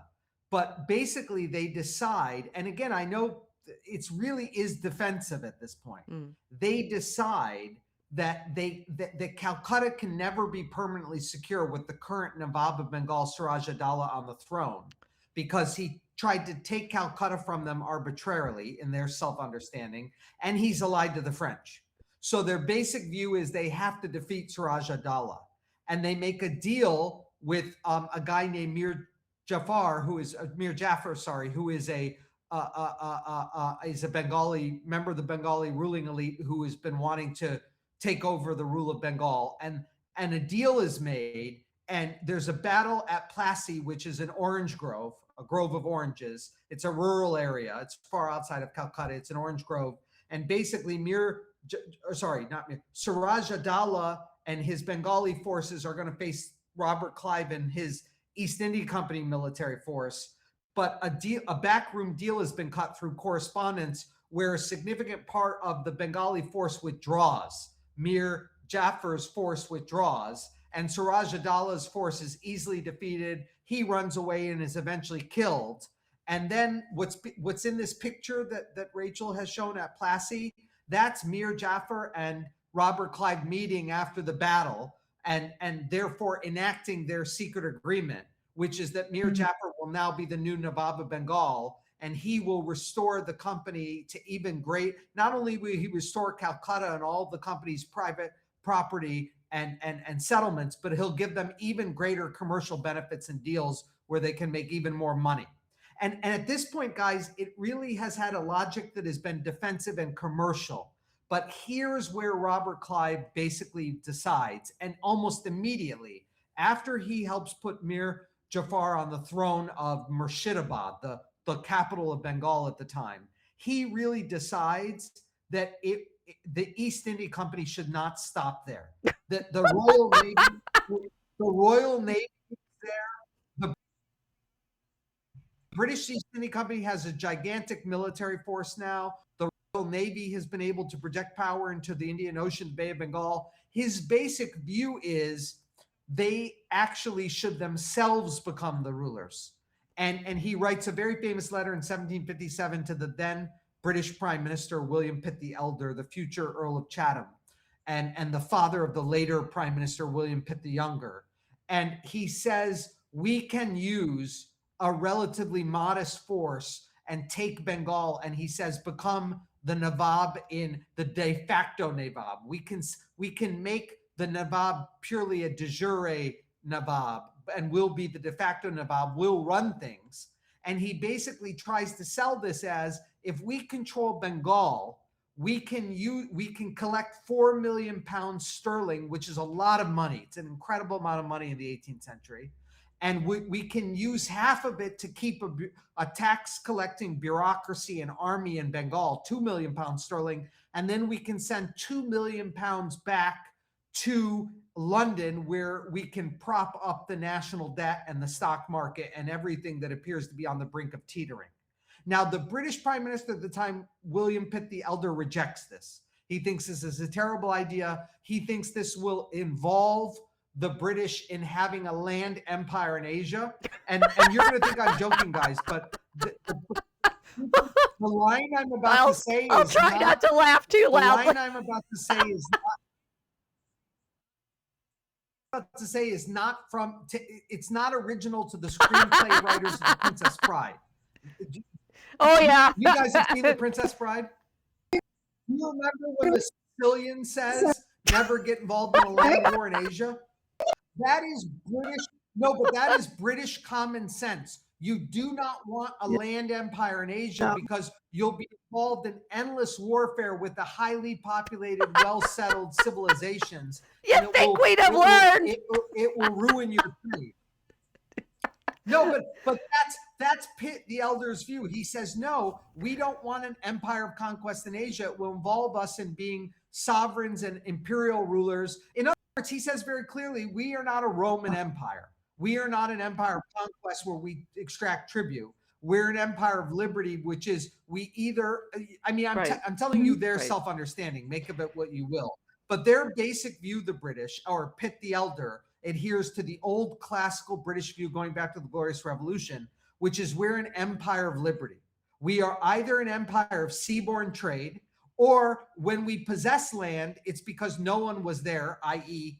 North America, or we made treaties to buy it from the people legitimately, and they could be easily displaced, and we sent our own settlers out, and those settlers have rights in government and local representative assemblies. So the British have an idea that you should only ever take land when you can buy it from people and remove them easily. I mean, come on. Send your own, well, self-governing settlers, right? Self-governing settlers, and you should trade. And in Asia, you should only trade. You do not want to be involved in Asia, because if you get an empire in Asia, you'll have to rule like the Spanish do in South America and in Mexico, or you'll have to rule it like the Persians or the Romans do. You'll have to have a Roman-style landed empire with vast legions. And Pitt says literally that's a recipe for autocracy. You will eventually, have a Roman-style massive legions that will require you to overthrow parliament and constitutional monarch and rule autocratically. So of course they all listen to him. He says no. But to make a long story short, they did initially. I mean, Clive isn't able to do that initially. But what happens is there's recurring crises. Now, the 7 Years' War ends in 7 a complete British victory. Are no longer. But the problem is that two Nawabs of Bengal, a guy named Mir, he basically wants to reassert control in his area, and unsurprisingly, he doesn't like how many commercial privileges and abuses the British East India Company is doing. So he tries to put them in their place. And as a result, that causes a panic in Britain in 1764. Basically, Mir Qasim, and this is after the 7 Years' War, this is peacetime. Mir Qasim did not like how powerful the British East India Company has come. They really have a lot of privileges, which they have a lot of influence in politics. Reduce them back to being a commercial power on him, and they like that, and a war breaks out, and essentially it looks like he's going to be able to kick them out of Bengal, and that news comes back to London in 1764, and it sends shockwaves not only throughout the British East India Company, but throughout the financial market, throughout public credit, throughout the newspapers, throughout the public sphere. And it's really in this context that Robert Clive, who has been promoting the idea of a territorial empire that the East India Company controls in Bengal for now 7 years, he's seen as, we have to go with Clive. It's really now under a different prime minister named George Grenville, where the decision is made, we have to back Clive in his plan. He has to be sent back to Bengal, and we have to allow him to basically create a much more powerful military bureaucratic empire. And effectively, that's what he does. He gets control of the, yeah, exactly. He gets control of the British East India Company in the spring of 1764. He returns that summer of 1760. He basically is going to be absolute of all. And when he finally arrives in 1765, he goes back. I've got that one now. He's in Bengal, in Calcutta, and he goes up country. You have this image, Rachel, to Allahabad, where he meets the Mughal Emperor Shah Alam II. and he basically says, I've left something out. I apologize. The British East India Company forces in 1764, while set sail in the summer of 1764 to go to Bengal, but it takes many months for him to sail to Bengal. So while he's sailing, the British East India Company actually defeats Mir Qasim at something called the Battle of Buxar. And so they totally defeat a Nawab's forces. So when Clive arrives, he basically is an absolute ruler of the British East India Company's forces, and they've totally laid low Mir Qasim and the Nawab. And it's in this context that Clive decides to go up country to Agra and say, I want you to give me the Divani, which means basically I call that feudal revenue lord, raising but tax. you seem to use different terminology. And in August, Long live feudalism. no, I mean, yeah, but essentially that's what it is. In August, depicted in this image, in August of 1765, with the Treaty of Allahabad, the Mughal Emperor Shah Alam II is granting the sovereign power of Bengal, financial, tax revenue, effectively law and order maintaining power, external defense power, to the British East India Company. And so now, as of August 1765, we can say that the British East India Company is not just a commercial company operating out of London and publicly traded, but it now has sovereign power, tax collecting, revenue raising, law and order administrating, external defense powers over 20 million Bengalis, Yay. Muslim and Hindu, largely peasant cultivators. I mean, mind blown, right? He's basically, it's like he's exactly a feudal lord. He's got his own army. He's been given, the collection. He gets to collect the revenues off of that. It's his fief, and he serves at the pleasure of this. I mean, it's like, so it's interesting because it is a company. And in your book, you describe how Clive. There's also ways in which Clive is saying we need to do this because it helps, like, more rhetoric, right? It helps cut down on corruption. Right. I will administer this fairly and bureaucratically and with auditors to make sure that, everything's being done above board. But it's a feudal power. He's been given this administrative jurisdiction over the peasants. Yeah, it just blows my mind. In this sense, the company immediately begins developing bureaucratic. Just like the Carolingians. He's like the Carolingians. Tax raising, revenue collecting structure. Oh, God. They build the largest standing armies in the world at the time. But here's the difference, guys. It's now being built with sepoys, indigenous soldiers. So the British never have a large standing army, ever, right? In their whole history. They have a very large navy, but they don't have a large standing army. But they have the biggest standing army.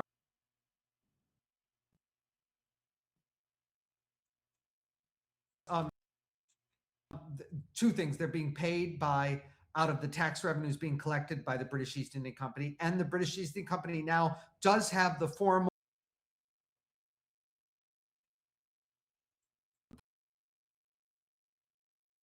post-Mughal system, the legitimate rulers. He's got the contract. He's handed over this piece of paper in the picture.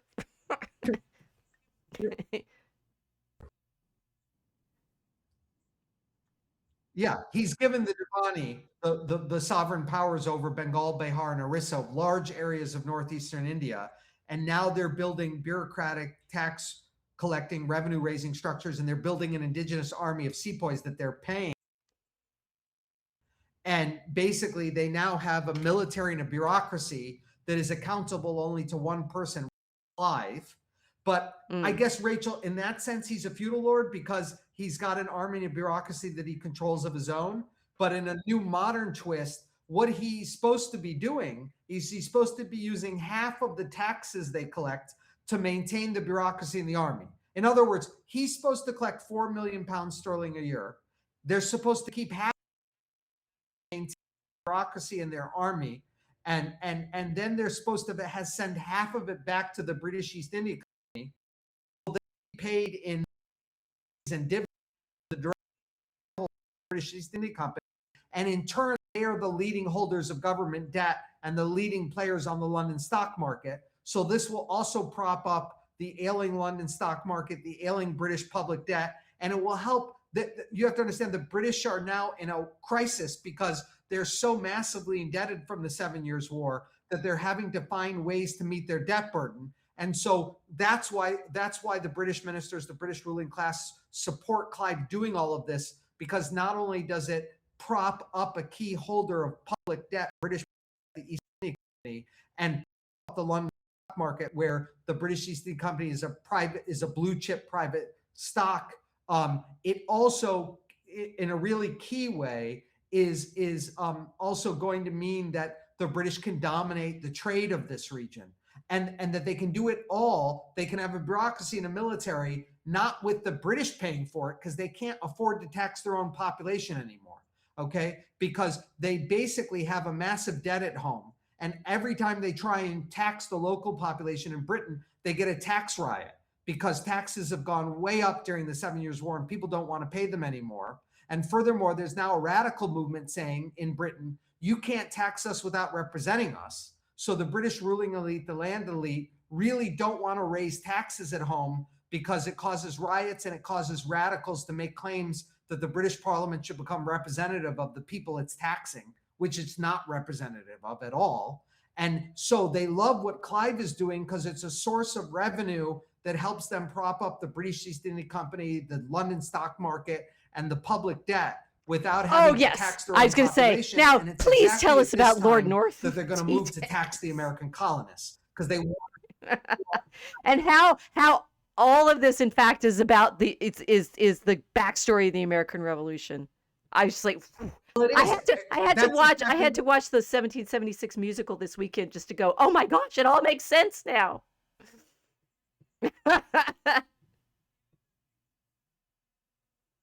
The Devani in August. Yes. As that's happening in August of 1765, the Stamp Act is beginning to be enforced in America. And it has the exact same logic. Why did George Grenville send Robert Clive back to Bengal? It's the exact same reason why George Grenville passes for the first time in British history a direct tax on the colonists. They need revenue. They need revenue to help deal with this massive debt and tax burden they've developed during the 7 Years' War. And they can't raise it on their own population because their own population is pissed off about how high the taxes are. And their own population is starting to make claims that they should be better represented if they're going to be England, so highly taxed. Right. In but England, and what yes. So this is what I realized when I've heard before things like, well, the American colonists are worried about the way in which the city or the parliament is becoming more imperial in its thinking. And that's why they're sending all these taxes, and the colonists have to deal with things like the tea tax. Here we'll have them throwing the tea into the harbor in Boston. And what there is a school of thought which I've read in more recent scholarship of the American Revolution. Oh, well, these weren't really that burdensome, kind of thing. But what I get from your book is they had a reason to be worried. Oh, absolutely. They had two reasons to be worried. So one, by the time the Tea Act is passed in May of 1773, there's been two really important developments. The first development is in the American colonies itself, which is to say there's been at the end of the 7 Years' War, the British decide to tighten the screws on basically collecting revenue, not internally by directly taxing the colonies, but indirectly by collecting customs revenues. And they begin enforcing laws that haven't been enforced in 50 years called the laws of trade navigation.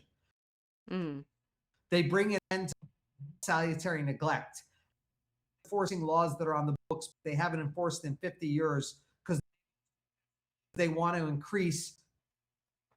Also, Act in 17. They passed the Stamp Act in 1765, which is a direct tax on the colonies, and ultimately protests. Why? Because the colonists don't tax themselves other than through their own assemblies. The colonists have a very strong conception of what we call not virtual representation, but actual representation. They have a very strong conception that you should only ever be taxed by a representative that you yourself elect and can control somebody who comes back to their constituency and has to deal with their constituency in regular elections. Most colonial assemblies have elections every couple of years, and they're highly representative. Like in Britain, only 1 out of 10 adult male votes. In colonial North America, 40 to 50% of the colonial adult male population votes. And you have to remember, the representative is not some great lord. He's by British standards, a common person who lives like the people he's representing. So he lives in and amongst them. And even people who can't vote, he has to deal with. They shout at him, they throw mud at him, So there's a real system. Colonial British North America is the most democratic place in the world in the mid-18th century. There's really no doubt about that. And they're very used to nothing can be done with them without going through their colonial assemblies. And the Stamp Act is a giant end run around the colonial assemblies.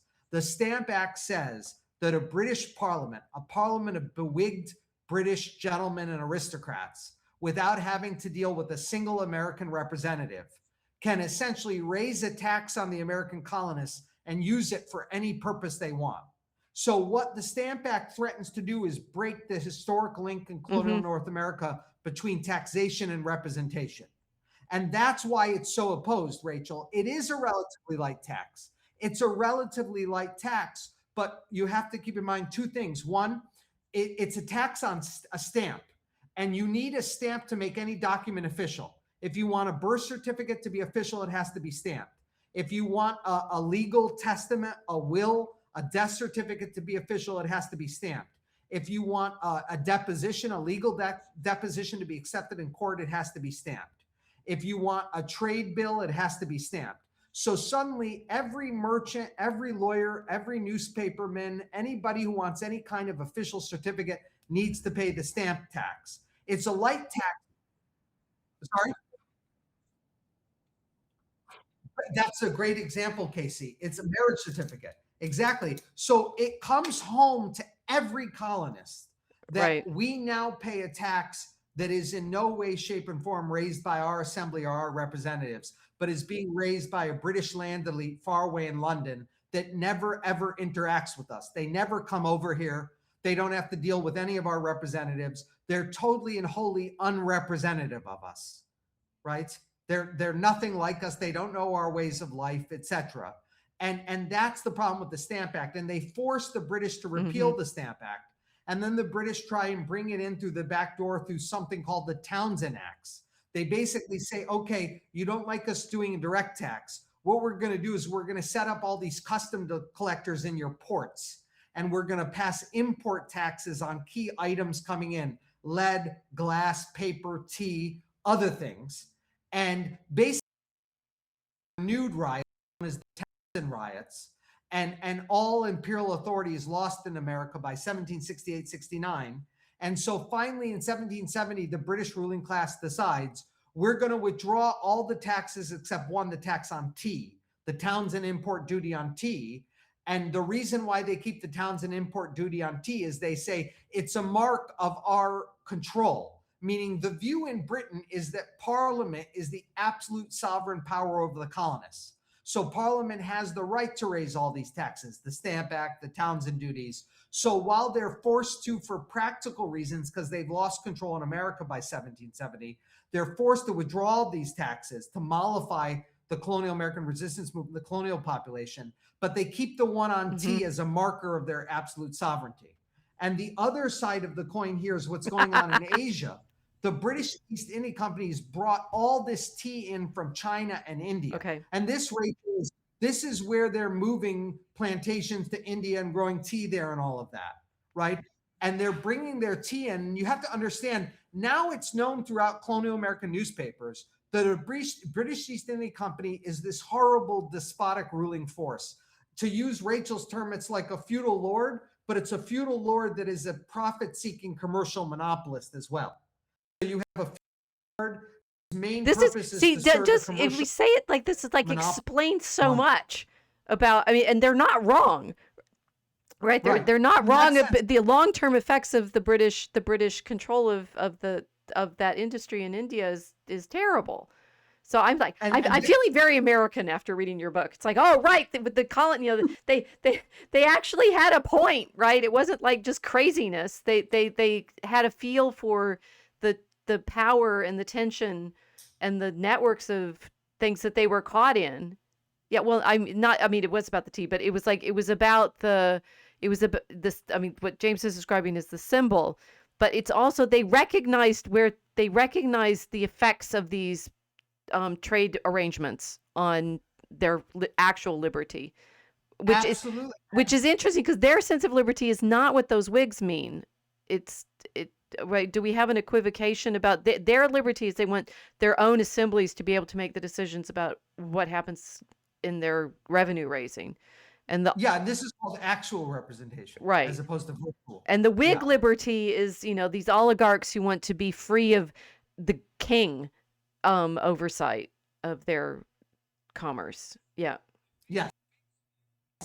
The Whigs view the great enemy as royalism, and the colonial American patriots view the great enemy as unrepresentative government. Which is easy to confuse if you just say, oh, it's about liberty. The British, great British liberties versus, and it's like, they're not the same thing.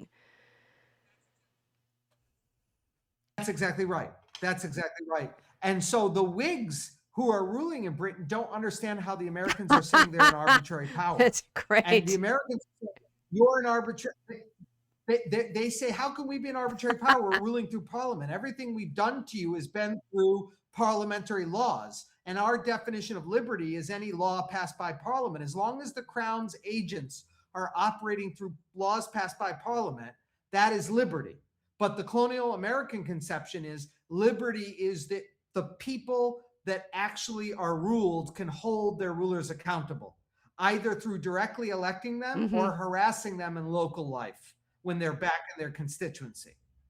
And they don't think British aristocrats and gentlemen, not only should they not tax them because they're not elected by them, but they also don't live amongst them. And they'll never know their ways of life, and they'll never be able to be held accountable by protests and parades and newspapers and just social pressure and all of that.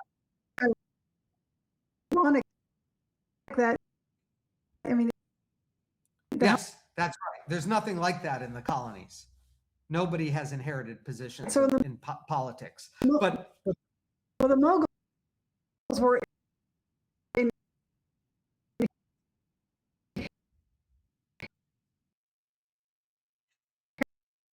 in the House of Lords. Those are aristocratic peerages. They're inherited. But to bring it full circle, the East India Company now is, I apologize. Rather, what's happened is the East India Company is bringing all this tea back to, and by the way, Clive's abuses are legion, meaning you have to imagine the British East India Company now rules Bengal, but it's still a for-profit commercial company trading in London. So unshockingly, Clive decides, not only am I going to, administer law and order and provide external defense and collect revenues, but I'm also going to use all these powers to institute a monopsony on the Bengali economy, meaning the British East India Company gives itself the right to be the first purchaser of all these textiles. Rachel, this is the beginning of the destruction of the Bengali textile industry. Because a merchant is running a country, and the merchant is saying, well, I'm going to run the country, and I'm going to use all the powers of public power to give me the right of first purchase. You have to remember, Clive is just the representative of the British East India Company. So he's using his absolute powers to give the British East India Company the right of first purchase. So now all of these common textile weavers and spinners in Bengal, they have to first sell their textiles to the company for the price the company sets. Right? And that's ruinous for the economy. It's if you're a common spinner and weaver in Bengal, you want as many people bidding for your textiles as possible to get the best price possible. Now there's only one initial bidder, the British East India Company. And so it's really ruinous. And eventually it helps that now Bengal does have famines. The British don't create the famine, but the famine that hits in the late 60s is much worse than it's ever been before because of the economic depression the East India Company has introduced. right? And by the way, the British East India Company is collecting a much higher rate of tax than the Mughals did. And you have to imagine all the people who run the British East India Company in Bengal, they don't view themselves as Bengali. They don't want to live there. Their goal is to make a killing as quickly as possible and to move back to Britain and live very well. So they never think about themselves as a genuine government. Governors, however abusive they may be, ultimately have to like live amongst the people that they're abusing. The British East India Company, all of these high officials that run the military, the bureaucracy, and the economy, they just view themselves as temporarily there. They're only going to be there a few years. They want to make as much profit as possible. They want to pump out as much wealth as they can to go back to Britain. That's how they get rewarded back in Britain, is if revenues are being collected and sent back. And so it's the worst possible system anyone could have ever invented to run a country. It's the worst. There has never been, I think, a crazier political system established. And by the way, this is being read in British and colonial newspapers all the time. Okay. And the colonists basically come to view what Robert Clive done, what the British East India Company is doing in Bengal, as the purest possible expression of a government that is in no way, shape, or form accountable or representative of the people over whom it governs. And the colonists begin to suspect that this is just the bridgehead, the beginning of an imperial plot to make the whole empire like this. Right. The American. So now, guys, you're in May 1773. And basically, the British East India Company has all of this tea sitting in London. And it can't directly sell this tea to America. It has to put this tea on auction for tea merchants to purchase and then to export to America. But the British East India Company is in really big trouble by late 72. Why? Because they're absolutely, I don't know how else to put this, but they have the most greedy, extractive policies. From 1765 to 1772, no area of the world has ever been worse run as Bengal is being run. I mean, I don't know that. How can I know that? But my view is that what's happening to the Bengali people is the worst form of government that exists anywhere in the world in the 18th century. And it's led to starvation, famine, poverty, misery. And unsurprisingly, as a result, you can't really raise a lot of revenues from people that you've immiserated. They can't pay their taxes. So the East India Company is not able, not only can it not pay for its own bureaucracy and military, it can't send any money back to London. And so it's going bankrupt by late 72. And the board of directors of the East India Company has to go hat in hand to Prime Minister Lord North and King George III and say, guys, we're going bankrupt. And if we go bankrupt, we'll crash the public credit and we'll crash the London stock market. And so this is why Lord North and George III decide that they need to pass a Tea Act. And what does the Tea Act do? It allows the British company to directly sell tea to America, which is designed to help them increase their profits and make themselves more financially solvent, and therefore to prop themselves up in London and to prop up the system of government debt and public credit and the private London stock market. And as a result, you now have ships coming from London that are going to basically directly sell East India Company tea. And another thing is happening, guys. All of these ships, all of these huge cargoes of tea are coming in 73. They're going to land. The Tea Act is passed in May. And so we're headed to fall and winter 3. And all of these gigantic with huge cargoes of tea. And when they land, they're going to pay the Townsend duty on tea. Remember, that's the one tea the British kept as a marker of their absolute parliamentary sovereignty over the colonies. And so the colonists are basically hugely upset about this. Why? Because the British East India Company not only is given the right to directly export tea to America, but it doesn't have to pay the customs duty in Britain. So it's going to be able to come to America and pay the Townsend import duty, but still undersell other tea dealers. So it will, within a year, probably become a competitor, dominate the tea market in America, right? So vision here of the colonists, particularly of these groups that have formed called the Sons of Liberty, it's really the Sons of Liberty driving all of this. They do not want the company. The company is the ships with the company's that's local history here in South Carolina. They're coming to Savannah in Georgia. They're coming to New York. Yeah. Right. They're coming to New York City. And what I'm trying to get to the scale in this is, I mean, we have like the big ships in the Pirates of the Caribbean movie, but the equivalent now would be, it's like you send all the container ships full of something that you're now going to force the population to purchase, and it's a I don't know whether it's the big drug cartel version of things, but it's certainly there. This is huge, and yeah. That's exactly right. And so the colonial American resistance movement, principally the Sons of Liberty, who publish lots of newspapers and pamphlets, they have come to conclude after the passage of the Tea Act, and as these large cargoes of tea are sailing to arrive in fall, winter 73, they have come to conclude that the British East India Company is a completely arbitrary and despotic power that has ruined the people.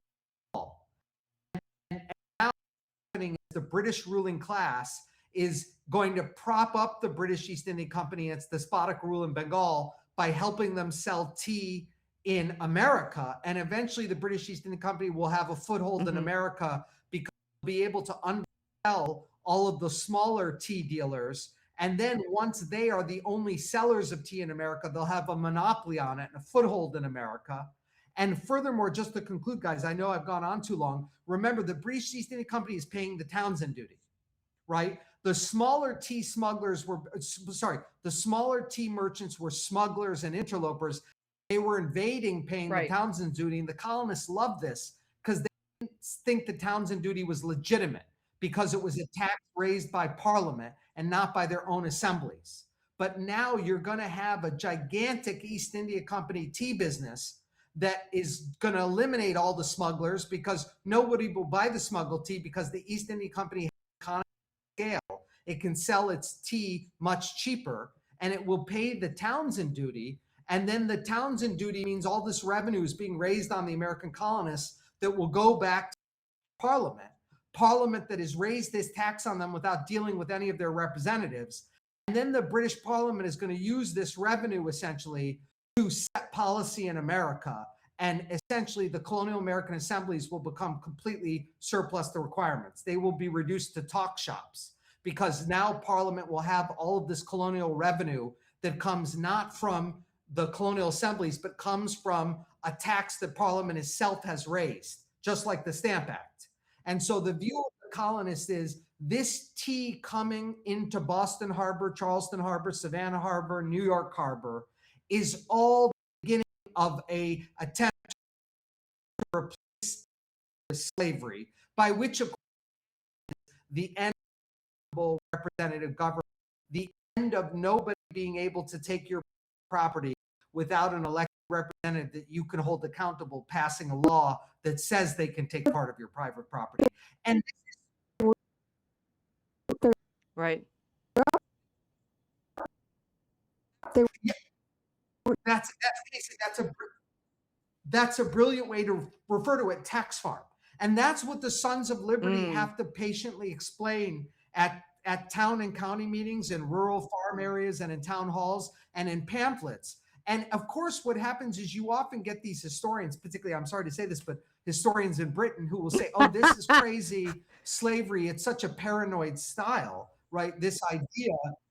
And the truth is, yes, these are small amounts of money initially, but once you establish the principle that the landed elite, the aristocrats and the gentlemen in the House of Lords and the House of Commons can raise taxes on the colonial population without ever having to consult any of their colonial assemblies or having to have a single American representative in the House of Commons of House of Lords, you establish the principle that Parliament can do this whenever it wants to, and that the East India Company can have a foothold in America. And yes, maybe they're only doing it for emergency reasons right now, but there will always be future emergencies. And the Sons of Liberties basically spell out, we will basically be Bengal. And this is why, very famously, John Dickinson, his second most famous pamphlet, says he says basically, eventually there will not be assemblies, there will be nababs and nizams, there will be Oriental despots. And he doesn't mean this in a racist or racialist way. He basically means these Oriental despots will be local governors that simply rule on behalf of the British landed elite in Parliament. And the British landed elite will always decide to tax the colonists over their own population because they don't want it to deal with their own population's riots and protests, whereas they don't have to deal with our riots and protests. And by the way, one of the things that the Townsend duties is supposed to be used for, guys, and I'm sorry I failed to mention this, is to fund a 10,000-man redcoat army in America that is totally responsible to King George III.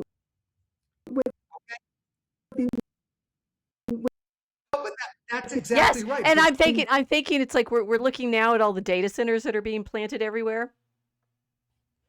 Right. Yeah, it's like, and there's one there. I was just seeing something today about the one they want to plant north of where my mom lives in Amarillo. Right. It's like, oh, it'll be near Pantex. I'm sure they're going to use it for the bomb assembly. But these, our federal government is behaving this way of being able to plant things in region, like local places that don't want it, and they're saying, where's our sense of this is our land? This, I mean, in Amarillo, it's our water. Right, which we're using to grow other stuff like cotton, which I always thought was a little crazy in the desert, but whatever, right? And so it's like this all feels so topical. And you say the revolution, the colonists at the revolution understood. They would look at what's going on right now and be like horrified, I think, because it's exactly the kind of commercial military government entanglement that they were fighting against. Yes, they believe when the Sons of Liberty dress up as indigenous people, board the ships in Boston Harbor, midnight, December 16th, 1773, and throw that's the single greatest, by the way, act of property damage in colonial history, because that's right. Tens of thousands of pounds sterling they're dumping. They think that throw a 10-man army that is only responsible not to the population it's stationed in, but to King George III and to Parliament. They think they're overthrowing the Townsend duty in T, which represents the principle of a unrepresentative Parliament taxing them. And they ultimately think they're overthrowing arbitrary, despotic, unaccountable government. That's what they think they're doing. Right? Well, I'm very proud. That's what they're throwing over and trying to get rid of. I mean, seriously. And I really wish, I wish I would have been taught this, right? This, like, when we say, why aren't we taught American history? The particular entanglements that they're protesting against are real, and that they've seen it they've seen Clive and the East India Company do it elsewhere. That's like so staggering to me that we don't. I mean, it's like we're talking about in our department now. We talk about we need to have global history and things like that. This is why, because you don't have just it's just a story that has to do with New York or Charleston or Boston. It's like this already was in this. It's the same story. We see these kinds of it's like whether it's the institutions, but just structural functions coming out of these sorts of business and political arrangements over and over and over again. It's staggering to me. Absolutely. Right. And that's that, to go back to something you said earlier, Rachel, that they take this whole Whig language and they democratize it. Mm-hmm. Meaning the Whig oligarchy only thought of liberty about putting limits on a crown. And they really come to think of it as a government that is genuinely accountable to the population it governs, right? And it's really the first, I mean, I'm not just saying this in some patriotic sensibility, it really is the first real breakthrough of, in 18th century terms, popular sovereignty, right? That is to say that not the principle that the crown has to be subject to a parliament, but the principle that the government has to be subject we the people, to the government. That's what they meant. Yes. right? And they create a regime that lasts. I mean, everybody else who does it. The other reason why I think the American Revolution is a genuinely global event is there are other people.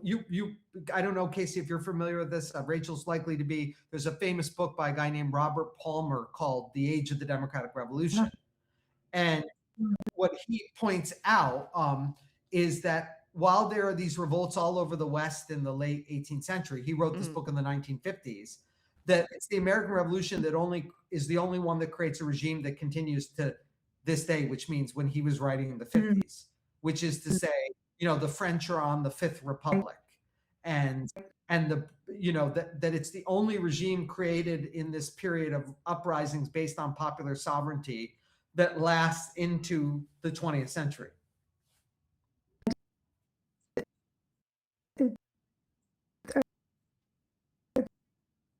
The Constitution was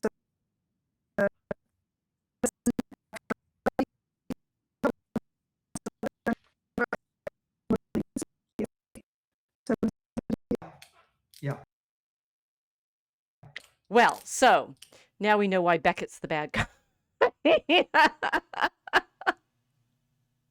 That was amazing, right? It's like, thank you so much, because you realize I'm reading his book last week and going, oh my gosh, it all makes so much sense now. Because unfortunately, I think a lot of times we're taught the American story simply as a political problem, and so the T doesn't make any sense.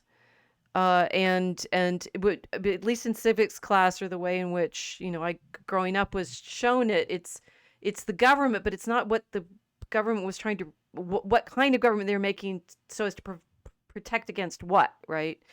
And the sort of Parliament and King versus Parliament layers of things did not make sense to me until you bring in the way Parliament is funding itself with the empire already, with Clive and the East India Company, and then to see that we're still wrestling with this monopolies that come in and take over locations and impoverish them. I mean, oh my gosh! And this fusion of public power, absolutely, right? Yes, horrible abuse of public power. Yeah, and it's a real shame because I think there's so much. There's a lot of people get stopped on the taxation and say no, but it's also connected to representation, right? There's these kind of two narratives that are really powerful, neither of which are like a kind of libertarian narrative on the right, that it's just about small government and little taxes, right? And then there's what I'll just refer to as the 1619 Project narrative on the left, which is that it's some kind of revolt in favor of slavery. And that's, we don't have to get off on that tangent now, but that's just an absurd view of it. Yes, there's slavery before and after the American Revolution, but that doesn't mean there wasn't a genuine revolution, a genuine defense of liberty. Oh, that's great. Okay, guys, read his book. Right, because if you're going to understand, it's so modest. Although it has an elephant on the front, we approve elephants. We also have elephants in our story. But it's the politics of empire, the accession of George III, the East India Company, and the crisis and transformation of Britain's imperial state. It will unlock the mysteries for you. So here's my jewel of the Mosaic Ark is. Thank you so much for joining us, James, and that was wonderful. Thank you, Rachel. Thank you, Casey, for having me. I appreciate the opportunity. We will now be singing your praises for the rest of time, as we're trying to help people understand why we get trapped. Right? It's like this is and I appreciate your political framing at the end. It's saying we get trapped on both of these extreme sides too, right? This the libertarian side and the 1619 version of things, and miss in fact how much we're still in this story, because we're still in this problem of where the monopolies come from, how the government uses certain companies to prop itself up, where the patronage comes from. That was another thing that I learned. You're talking about how the British oligarchy is very interested in using the East India Company as a source of where they can get, it's useful for them as patronage. That they can appoint people to these bureaucracy in India, and everybody gets enriched, and it's the whole social, like, Oh, absolutely. heaven forbid we're And I'm talking sorry- about the Epstein files, right? But you're talking about the network of favors that people can use. Oh, absolutely. And as the French Revolution breaks out and puts massive pressure on the British landed elite to reform the kind of worst aspects of corruption at home and patronage, they've got this endless reserve of patronage in India. You can send every idiot second son of the Marquis of so-and-so and the Baron of so-and-so to go have a high government position in India. Mhm. And the Indian people have a huge burden, which is basically their kind of the outdoor welfare of the British ruling elite for a very long time. Yeah. No, and it's the British Raj never. I mean, the British East India Company never thinks about developing the capacities of India. It just thinks about what can we take out of India in a short-term sense. It never thinks about genuine wealth is growing the wealth of the people as a whole, and that will bring you in more wealth over time. It doesn't think about that. My favorite sort of coda irony in all of this is John Stuart Mill worked for them. There he is. He's writing on liberty after the East India Company has been nationalized or taken over in 1850, taken over by the crown. It's like, did you notice, Mr. Mill, who you were working for? Yeah, the company Raj becomes the crown Raj in the 1850s. Anyway. Yeah. Okay, well, thank you. We've kept you up past your evening bedtime. I hope you go have you go.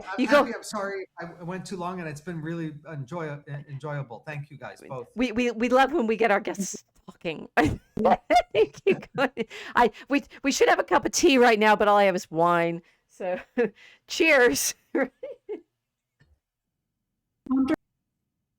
drinking very, You are very, very, excellent. Excellent. That's a great point. Well, thank you again for joining us. Thanks, guys, for hanging out with it. John Abrisi held on longest in Australia, so thank you, John. We need to have John on to tell the Australian story now, so that we have the opposite poles. Yeah. Anyway, thank you so much, and we will see you next time. Bye.